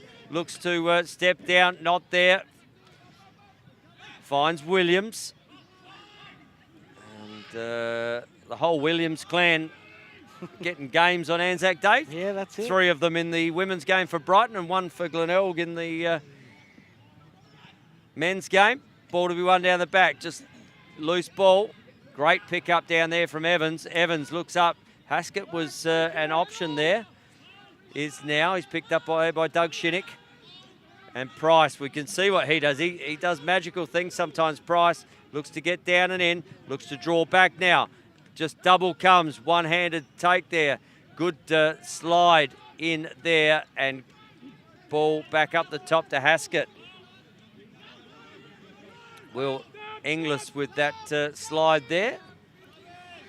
Glenelg really not pressuring, putting any pressure on Clint Barker at the moment, but they are retaining possession, which is something that I like. They're not making those stupid passes and throwing the ball away. Just watching here, Price comes off the bench and he looks like he's got a limp on it. Almost looks like a hip or a hamstring there. As Bartlett gets released up, looks inside, and that has hit I don't know what that actually hit then. We'll give it a save to Barker. Not sure whether that was a tink, tink, tink there, Pete. I was, we're further away from that end than this one. I think it hit the post. All right, tink, tink, tink it is. But Dan Evans, he's been big in these games in the past, Evans. I reckon the last one he played, he got 5. So Glenelg will be looking for him to, as he just rolls around on Inglis, gets back in, uses that body. That double comes really, really quickly. Looks on the bottom corner, just not there was Henry Haskett, not giving it to his brother Noah. Henry looked up, finds Bartlett. Bartlett, he does love a shot from outside, given the opportunity. And rolls back against Fuss. Bartlett steps in, double come. And flag goes up there from Abbott. And we always know one thing about Shane Abbott. You're not going to see that flag with the height he gets. And ball will be in a power play situation here for Glenelg. So an opportunity for Glenelg to see their first man up of the day as the players are sent up. So Price looks like he just came for a rest because he's certainly back there now. So Price gets the ball. Bartlett to Price, just looking to work this top 3 as just trying to open it up, and does. And Jack Price puts it on the left. Little nod of appreciation. He liked that one himself there, did Jack Price. And gets the first for Glenelg.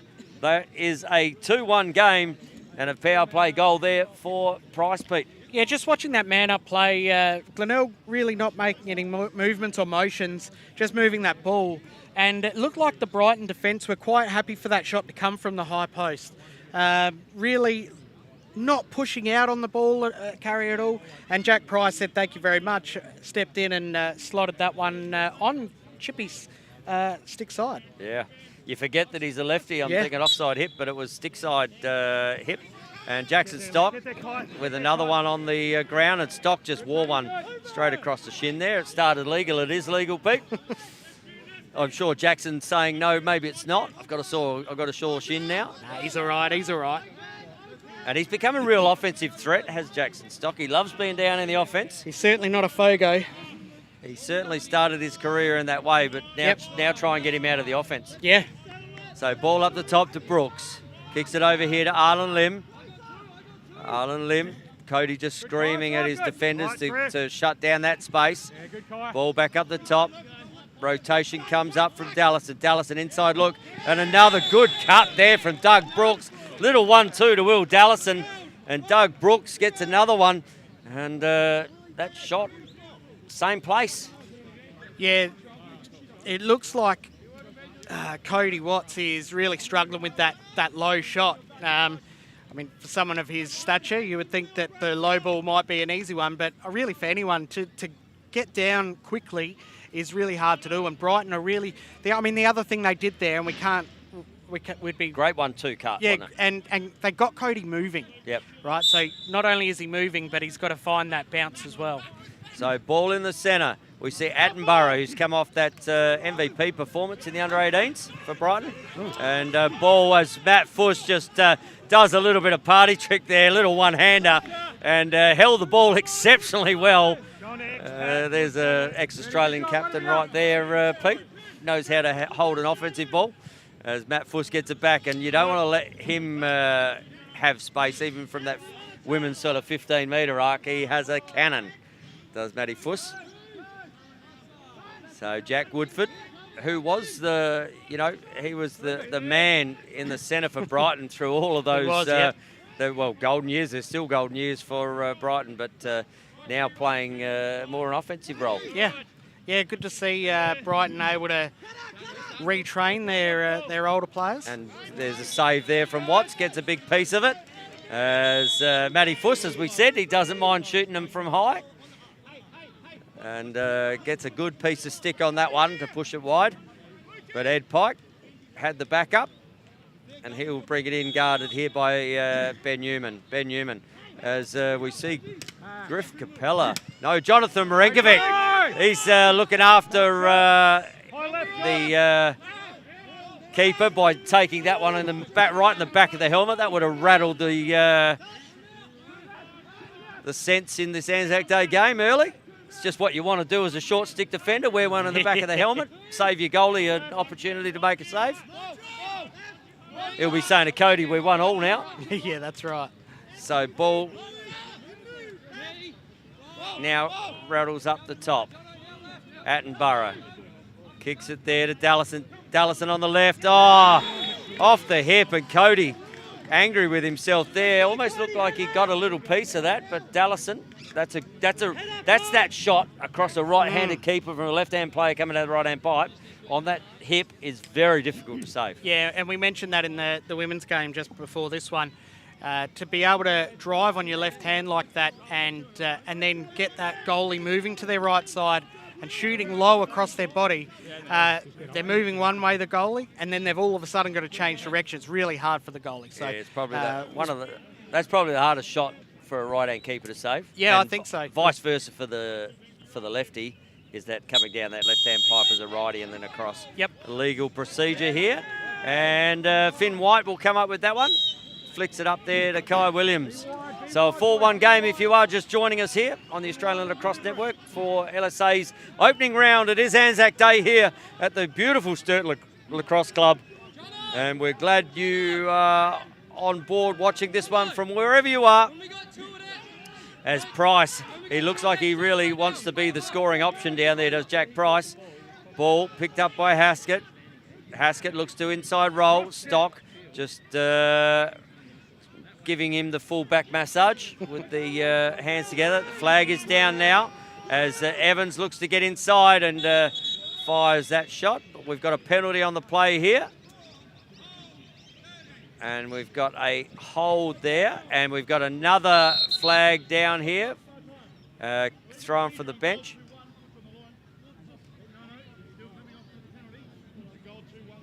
So we're going to have two 30-second penalties here. So it'll be a 4 zone here for an illegal procedure for the illegal substitution. Well, So- having a CBO there, you really got to be careful on that line when you're having a sub. You know, the CBO, they've really got a couple of jobs, and one of them is to make sure that everyone's doing the right thing when they're substituting. So they've just had to set the right player in there. That was Michael Green who made the illegal substitution. And Coach Dallison just asking the question on what that is for. And still arguing with the CBO at the moment. But that ain't going to change the mind. It is back to play, and Glenelg with another opportunity at this man up. We saw last time Price found it from the centre. Little rotation this time, just loses the handle of the ball, does Robinson. There's something you don't see very often. Great pick up there from Hutto Rob. Just made the under-20 Australian side as well, did Hudson Rob. Or just getting in each other's way. They could have almost done the trick shot there. Oh, Price again from 15 metres. Says, thank you very much. This is my shooting range. And Jack Price, too, from in front, both in man-up opportunities. I really like the way Jack is mixing up his shots. That shot was on the completely other side. Right hand. It was a bounce shot. Like, there was so much different. So really, when you're doing things like that, the goalie is in two minds every time you're taking a shot. And Chippy or Clint Barker not being able to save that one. So just getting the goal scorer right there. It's one of the strange numbers. You don't see Well, too many zeros. normally the 0 is used as a blood jersey or double 0 in most nationals or international tournaments. But Jack decided, you know what, he is going to use it for Glenelg. Yeah, So- why not? So ball on the deck, ball to be won, and ball still to be won. So plenty of pressure out there as we see Haskett just And here we go. Little bit of ANZAC Day spirit out there as the boys see flags thrown everywhere at the moment. And a little bit of, how do you like that? In the trenches there, Pete. Mate, there's a lot of emotion out there. It's a very special day, very special game. But what I really love with Shane Abbott's party trick, where he had a flag going either way, a double, like a double barrel, boom. So it's like fireworks. We'll just listen in here to these penalties as we see Hutto Rob. So Jackson Stock, 2 minutes. Reface. So we've got Hudson Rob with the unsportsmanlike 2-minute penalty, and Jackson Stock unsportsmanlike 2-minute penalty. So they're not going to take any grief out here are the officials. Both penalties resulting in the same amount of time, and we will have a reface. It's the right call, Tony. You don't like to see those, those push and shoves. Yeah, they can be entertaining and exciting, but we really don't want to see it. So we need to keep this game in control. So Attenborough in the middle, up against White, as Finn White wins the ball out and wins it to advantage. Dallison gives a little bit of pressure there as Attenborough gets a lot of pressure, and a timeout here called to Glenelg. And that's why coaches get paid the big bucks. Just as he's getting pushed out of bounds, realised that time to keep possession. And it'll be a 5-on-5 in the offensive end for Glenelg. Timeout called. They get to a half beat, and that's probably the perfect time to use one. Yeah, the young White getting pushed, tiptoeing the line. He must have been so close and threw the ball away. But just before he did that, you heard Nigel Morton screaming out, "Time out, time out, time out." So they'll retain possession. So a very smart call there by the experienced coach in Nigel Morton. It is, and especially you've just got the last goal. You're coming in, you win possession through young face-off play, you reward him by now keeping it, and they have an opportunity to just try and eke one back here. And 5-on-5 just changes the whole structure of their offence down there, because you're used to playing 6-on-6. Now all of a sudden you've got some extra space.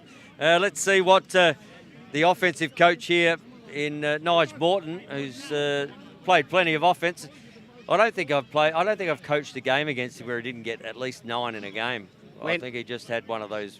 Nigel Morton was one of those players that put in a ton of work but made it look like he did nothing. He just was so silky smooth and made things look effortless.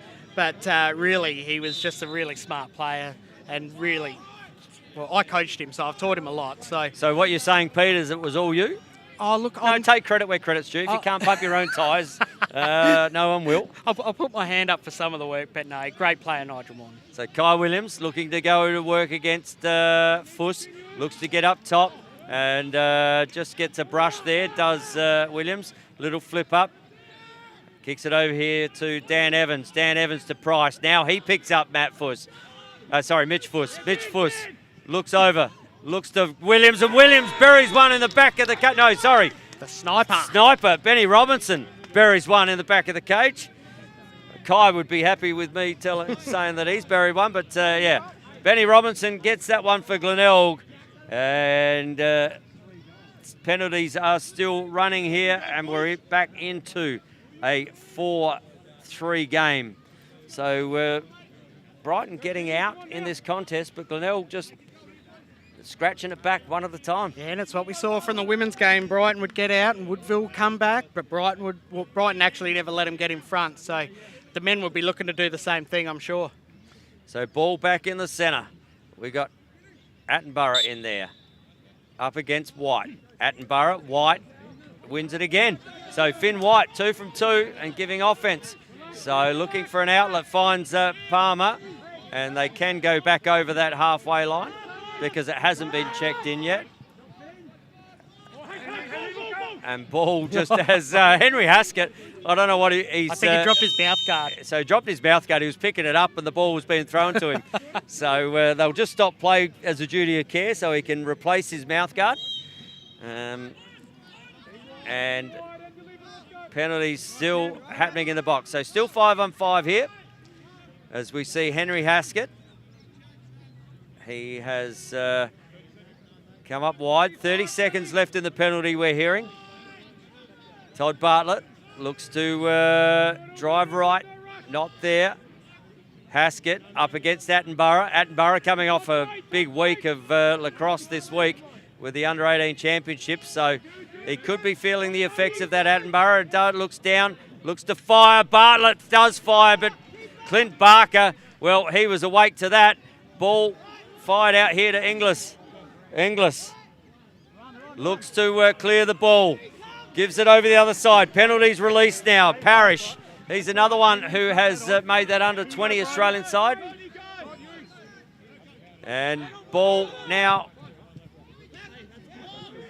released into the offensive end as we see Jack Woodford pick the ball up. Kicks it to Arlen Lim. Lim to Pike. Pike already a goal scorer today. To Dallison. Back to Woodford. And this is this real slow offense play that they're doing. Right. So ball to Dallison. Here comes the cutter. Good inside cut there from Arlen Lim. They look up. And really, when they crash that crease, they crash that crease. So ball back with Dallison. Dallison up to Woodford. Being asked to carry. No, decides to get it down the back. Lynn up against the two nines against each other. Haskett just rolls him back. Carter looks over. Capella, oh, nice little BTB. Good save there from Watts off the leg. They need to pick that ball up. Fires, and that ball goes out of bounds. And the first on will be had there by Arlen Lim as the clock is stopped so they can retrieve the ball.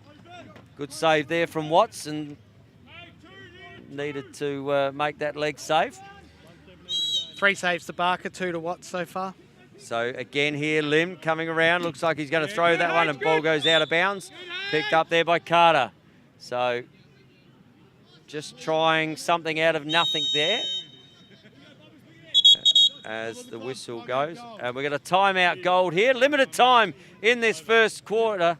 And Brighton have decided they're going to use a timeout to try and work one in this last little bit, Pete. Yeah, as we're just hearing, there's 1 minute and 5 seconds left. So first quarter, Brighton have the ball. They probably want to, well, they've called the timeout. They're going to put something together, I think. I think they'll hold the ball for as long as possible, and then maybe with 10 seconds to go, they'll really attack the cage with some sort of play. They're really smart, the Brighton offence. So I'm sure they'll have some sort of plan to make sure they finish with a goal out of this quarter. And you can see Dallison out there, Coach Dallison, just reiterating to his troops. They have this real wide set at the moment, Brighton, and very patient down their offence. And we've seen a couple of times, we saw Carter with the first one, who just managed to sneak a corner with that wide set and beat his player. Yep. Looks like Capella has got the job on Carter as well today. Not doing too bad, just made a little bit of an error that Carter punished him for Carter to get that first goal. But he's doing all right, Griffin Capella. So, ball will start down in the back corner here with Ed Pike. So 1:05 to go in the first term here in this Anzac Day clash for 2025 between Brighton and Glenelg. Dallison, let's see how good your coaching skills are here, Pete. As ball rotates around to Lynn. So they're trying to find these shorty matchups to go on, Brighton. And so we see Brooks now against Price. Kicks it down here to Pike. Pike rotates back up the top, and here they go again. So this is Mitch Fuss. Looks to get down. Can't quite. Look, lots of inside cuts there. Carter just being locked off effectively by Capella. Ball up the top. 30 seconds left in this one. Looks over here to Fuss. Fuss fires. Oh, gets a piece of the defender in front of him. And it just, that little off the defender. Cody had it eaten up, he thought, and just that, when it's going your way, it's going your way. Yeah, I really think Cody had that covered until that deflection. I'm not too sure, although we see Pat Palmer just swapping his sticks. Maybe it come off his stick and caused a bit of damage. But yeah, Cody had that covered and just unfortunately got that deflection. He got off the long deflection and it's just pushed it wide. So, but when it's going your way, it's going your way. And Mitch Fuss, what that does is put him in the scorebook. And that's his first of the game, and it's out to a 5-3 lead here as we get limited into the quarter as Hudson Rob, and here's another opportunity for Brighton, and another one against in a transition ball, and Ed Pike finds himself on the back of it. You saw the clash there between Hutto Rob and Jackson Stock again. I reckon they're going to be in the trenches against each other all day, those two. Those two are going to play a lot of lacrosse against each other, so hopefully they don't hold too many grudges, because they will at some point, I'm sure, play in a state team together. But that's just a beautiful transition goal, and I reckon there's probably time for Jackson Stock to get that possession from here and go again. Well, clock is about to be on. Well, clock is on the field as Rick Smithson has the clock in his hand. So limited time in this first quarter. It is 6-3 the way of Brighton. And ball one here again from Stock. Stock hasn't finished yet. Looks to go again, fires, and that one has gone wide and out of bounds.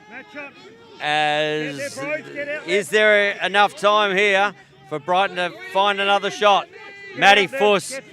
Matt Fuss really does. They've tried to create space. Dallison looks over the other side of Pike. Pike fires, and that one's missed the cage as the quarter time whistle goes there.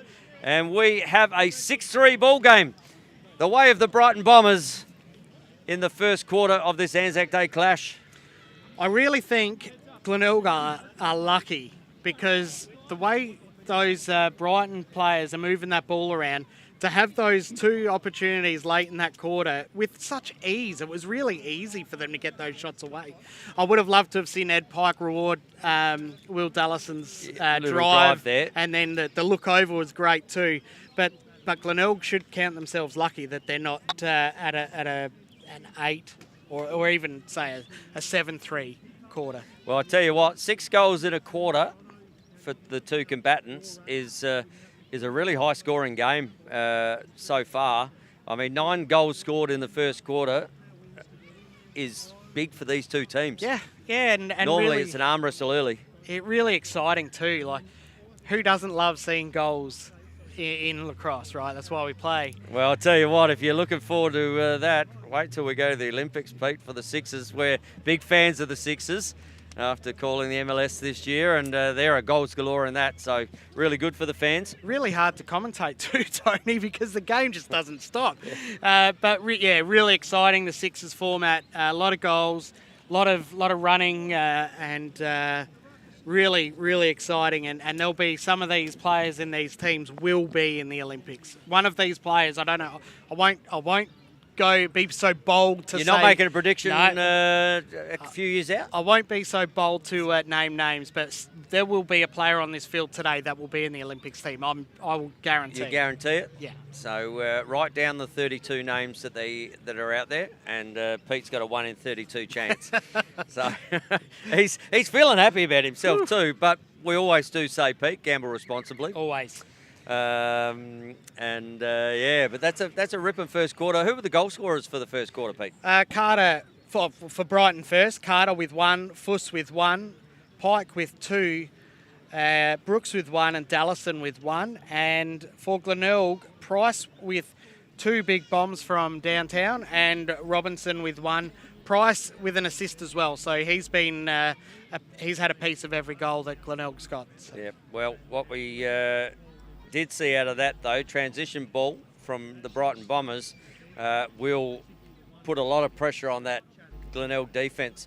And especially, it's a new Glenelg defence down there. We see Keesing down there. I'm sure I saw Nickel down there as well. And all of a sudden, there's a couple of new poles down there and it takes a while to get some synergy. You played in the cage, so you know how your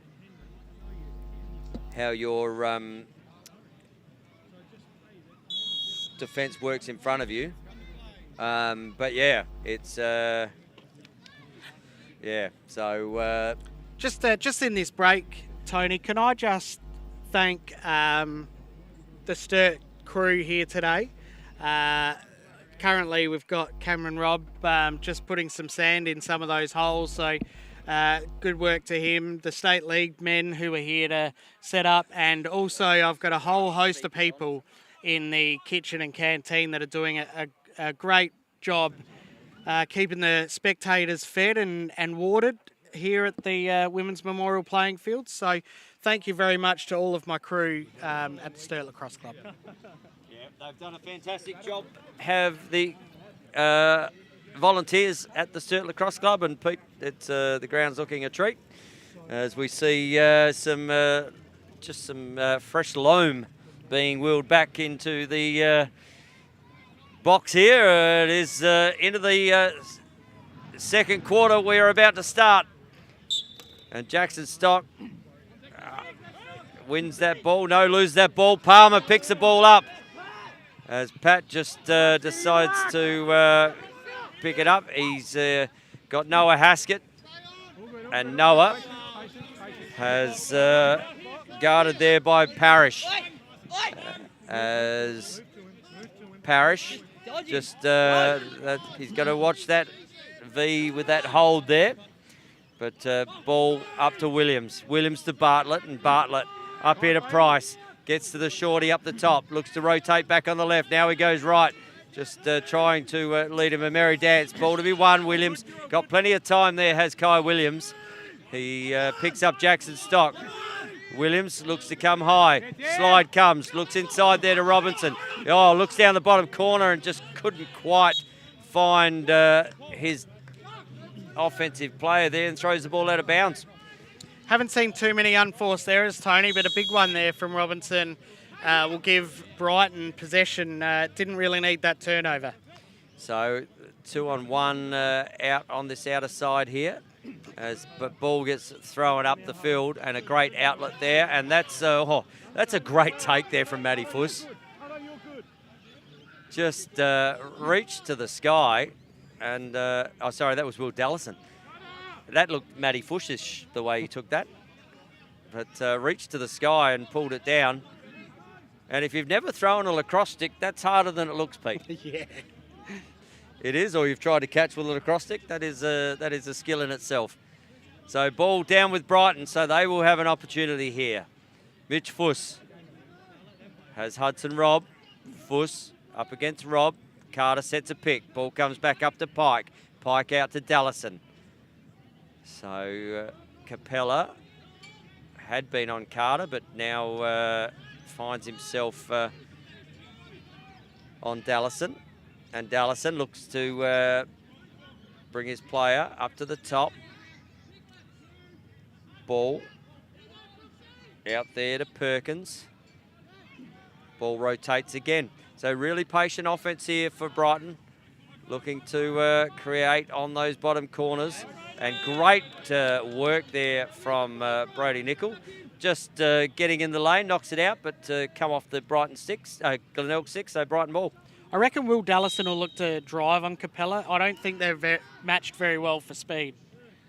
So fires around. Cody Watts with a big save. Saw that one from a long way out, and they look to put pressure on Watts straight away.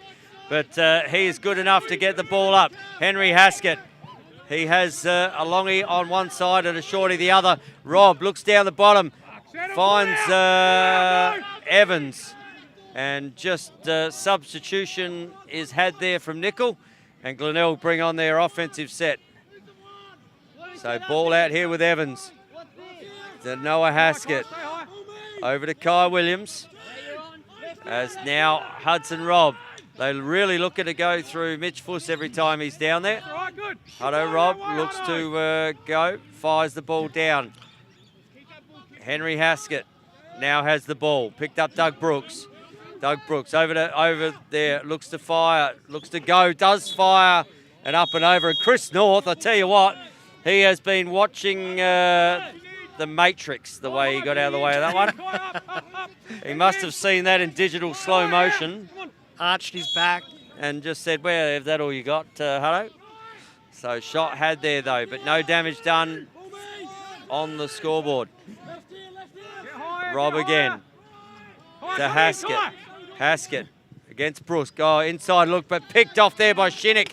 Shinnick now, he's come out of the cage there. Has Barker. And now the ball, good check there, and ball to be won. Ball on the deck, contest here, just does pick the ground ball up. That's Perkins. He just wanted that ground ball more. Stuck his head over the ball and said, no one else wants it, I'm going to pick it up. And Perkins finds Carter. Carter against Palmer. And over here to Woodford. Arlen Lim comes on from the box, as does, and he says, well, maybe Matty Fuss should have this one. And Matty Fuss, that pace, little swim move. Fuss looks inside, and he's going to get a ward there, I believe. Looked good to me, but there is... I possibly missed something, but it's going to go to Glenelg. I really enjoyed watching that swim move. He made it look like it was nothing. And Price, well, he's just looks like he wants to run through brick walls. And you've got to get to that. Good save from Clint Barker, but picked up there by Inglis. Inglis brings it back the other way. Opportunity here for Brighton as numbers now flood back for Glenelg. Looks inside. Good knockdown there from Williams. And Kai Williams just got in the road there. Looks back up. Newman has to fight for that ball. Ball kicked up, just needs to go the ball. That could be that is a moving pick if you've ever seen one. You cannot push the player off the ball and shepherd them, as you would say in football, but not seen. And Brighton will get the ball back in. So ball comes off of the stick of Lim as it comes out here to Pike. Pike rotates the ball over. He finds Riley Attenborough. And we see Jackson Stock coming on for some offence. Jackson Stock in, out, and back in again. Does that double for his touches for the day? Yeah, that's... And good save there from Watts. Ball to be won. Price picks the ball up. Stock looks to put plenty of pressure on. Newman again. I think I'd be looking for my short sticks if I can to clear that ball. And Bartlett looks to get it into the offensive third for Glenelg. Attenborough. Kai Williams really wanted that ball. He had some space and he's not happy. Arms are down now. He needs to get his head back in the game, Williams. And here's a couple of Australian under-20 players about to go up against each other. Two lefties. Dallison up against Rob. Rob fires the ball, gets one high, he says. And just where's another one? We've got a flag on the play. Didn't need to touch the player on the ground, as we see a little bit of hat. Yeah, Will Dallison just having a few words to Hudson Rob there as he went past, and the little nudge with the knee probably didn't need to happen. Well, it definitely didn't need to happen. And he'd done the work. The ball was turning over, and he did not need to do that. Well, you cannot touch the player on the ground, and 1 minute. Wait. Come on. So ball now with another opportunity here for Glenelg. Looks up. Noah Haskett looks to go. Coach Morton sending balls, and not the man-up play they were looking for, I don't think, there, as the ball comes on the outer side here to Inglis. Inglis picked up by Fuss.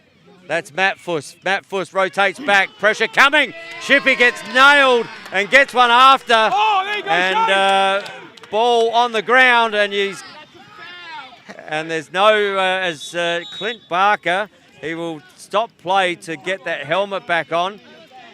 I'm not sure the difference, Tony, between Will Dallison knocking over Hudson Rob and then down here, Clint Barker actually getting his stick in the back of Evans. Yep. I just don't see what the difference is. In fact, if anything, I think that's worse than what Hudson Rob did. Yep, I'd agree with you too. Not Hudson Rob, Will Dallison, sorry. Yep, I'd agree with you too, because he's on the ground and he's copped a cross-check across the back and just deemed to play on. So, and it was a good hit. Great hit. Great hit. Perfectly legal down the back.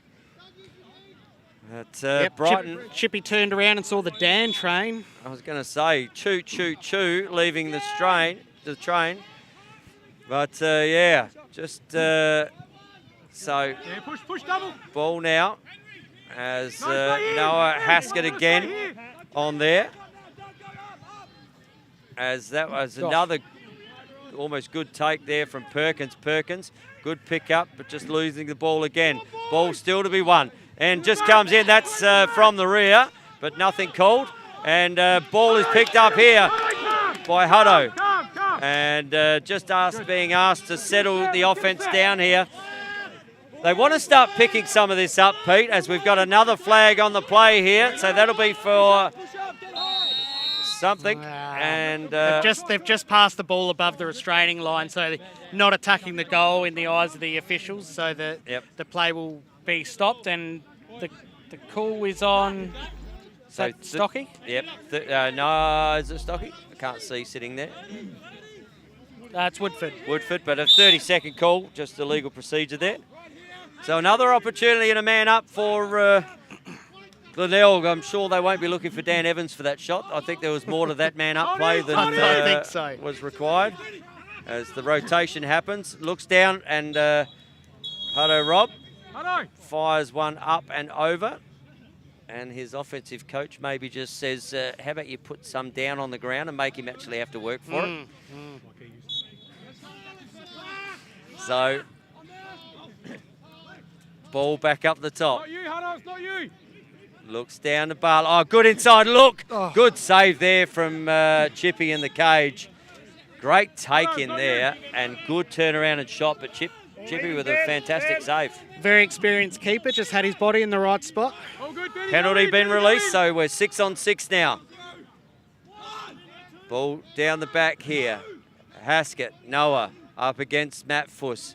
Looks to run the arc, looks to step up, looks to get around Noah, fires! Puts it up the top and gives him one in the back as Matty Fuss says, yep, no worries with that. That was a great shot, young Noah Haskett. Appreciate it. Great work from the left-handed Haskett there. Just pushing in on his player, pushing in. And when he knew he was in front, just above the arc, or the 11-metre fan arm, for lack of a better word, just stepped up, got his hands free, and did the old low to high, hit the top corner. And we're well into this second quarter, first goal of the quarter, Pete. Yeah, so both teams coming out and putting a lot of pressure on each other all over the field. A 6-4 game now here. And ball back in the centre. Stock up against White. As ball to be won does come out and just tripped over over the defender's stick there. So an opportunity here for White. Rotates back, gives it there to Kai Williams. Good work there from the young Glenelg face-off player. Yep, Glenelg really trying to stem the influence of Stock and doing a great job this quarter. Price picks the ball back up. Back within 2 goals now. Looks back up the top to Williams. Williams can step in and fire. And Chippy saw that one like he's been out at Brighton Beach in the summer, just like a beach ball. So an opportunity here now as Clint Barker will relieve the ball. Finds Shinnick up the field. Shinnick kicks the ball over to Dallison. That's come out of Dallason's stick and looks to put pressure on, does Palmer. Palmer just up and under there, but manages to get it to Pike. And the ball will come down to Anson Carter. The Griffin Capella moved back to Carter there, Tony. Yeah, I think they must have just got changed over in the play before, because Capella definitely a match-up on Carter here. So ball out with Pike. Back to Stock. Stock looks for his options. Finds it there in Mitch Fuss. Mitch Fuss to Will Dallison. Dallison back to Pike through Brooks. Looks to fire. And you see that after watching the women's game. You think, oh, free space coming, but there is no free space in men's lacrosse. So you get hit, you get hit. Yep, that's it. Pike already got a couple for the day today, and good work there from the defender. Allows a free, shakes a hand. Cody with a piece of that, just gets that one wide. And just a little bit of plastic to send it. He's quite upset that he didn't actually take that in the stick. Ball back down the back. Looks to push in. And does in the crease, is he? No. Oh, big hit there from Capella. And that is a clean hit, but flags have been thrown. just ran right into the Capella hit there.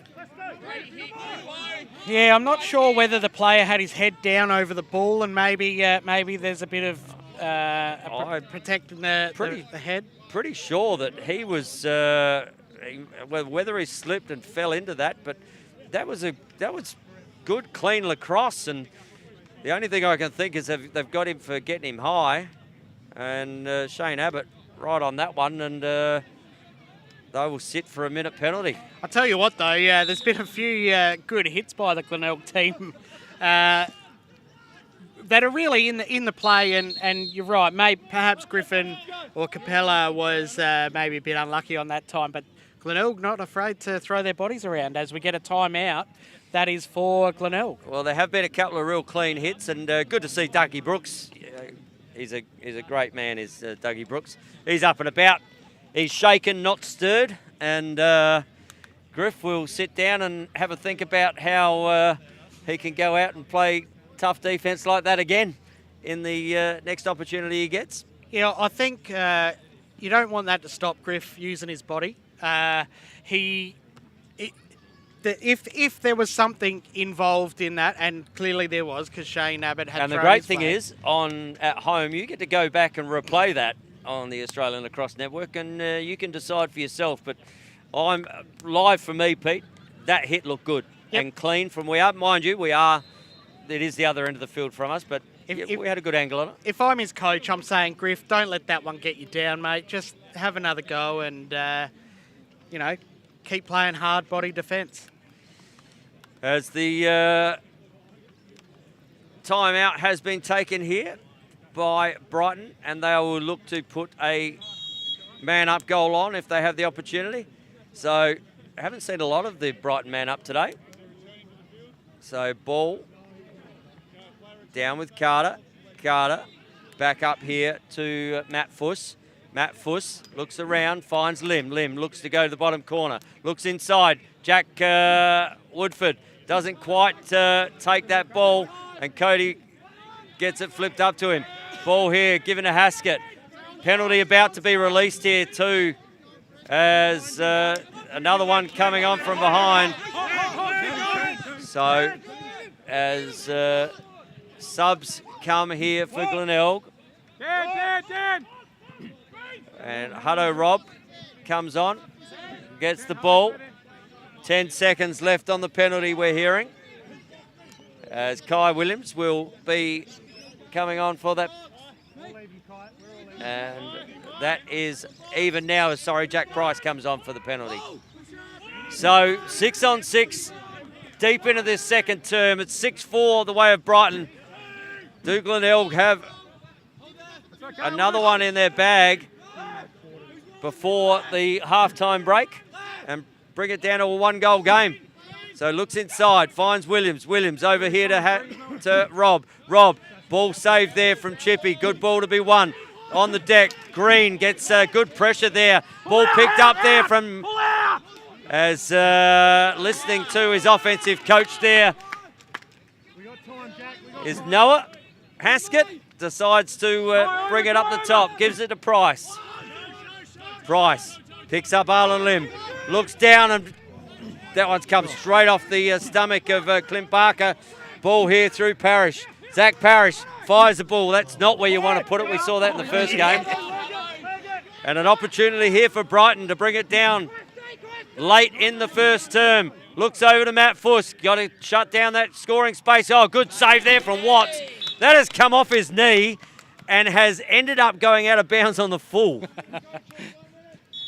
You don't feel them, do you, Pete, off the knee? It's only out of bounds if it goes under the knee, isn't it, on the full? I'm just saying that's out of bounds on the full. Looks inside. Good there from Capella to shut that one down. Opportunity here for Carter. Carter looking to work about it. Good save there from Watts. There's a penalty on the play, but there should be simultaneous penalties here because Carter was in the crease. Depending on what that is, if that's a 30-second push, there'll be a 30-second simultaneous penalty, so two players could sit here. Was that on the goalie? Did Cody come out and... No. It was on the push from behind. Oh, he's got a cross-check for one. Well, that's got to be a simultaneous penalty if he found himself in the crease. So there should be a 30-second penalty here and a 1-minute penalty. So they no simultaneous call there. Anyway, so Brighton now with a man up here for another minute. So an opportunity, 30 seconds in the quarter. Good knockdown. So if Glenelg can get the ball back and get it in their stick, they'll start with it, but Brighton win that. And they'll probably look to, are they looking to set this quarter out? Up to Brooks. Brooks fires and Watts. He can just hold the ball here, Watts. So Glenelg, if they can hold the ball, will start with a win in the centre as Haskett has the ball. Clock comes on the field. About to be blown dead, and Glenelg with possession with the man in the box. Will start with the ball in the second half. And another big save there from Watts. Yeah, Watts had 7 saves that quarter. So I have him down for 9 saves for the half. Barker with 6. So, but a little bit of feeling at times in this game, Pete. As there you'd expect, these two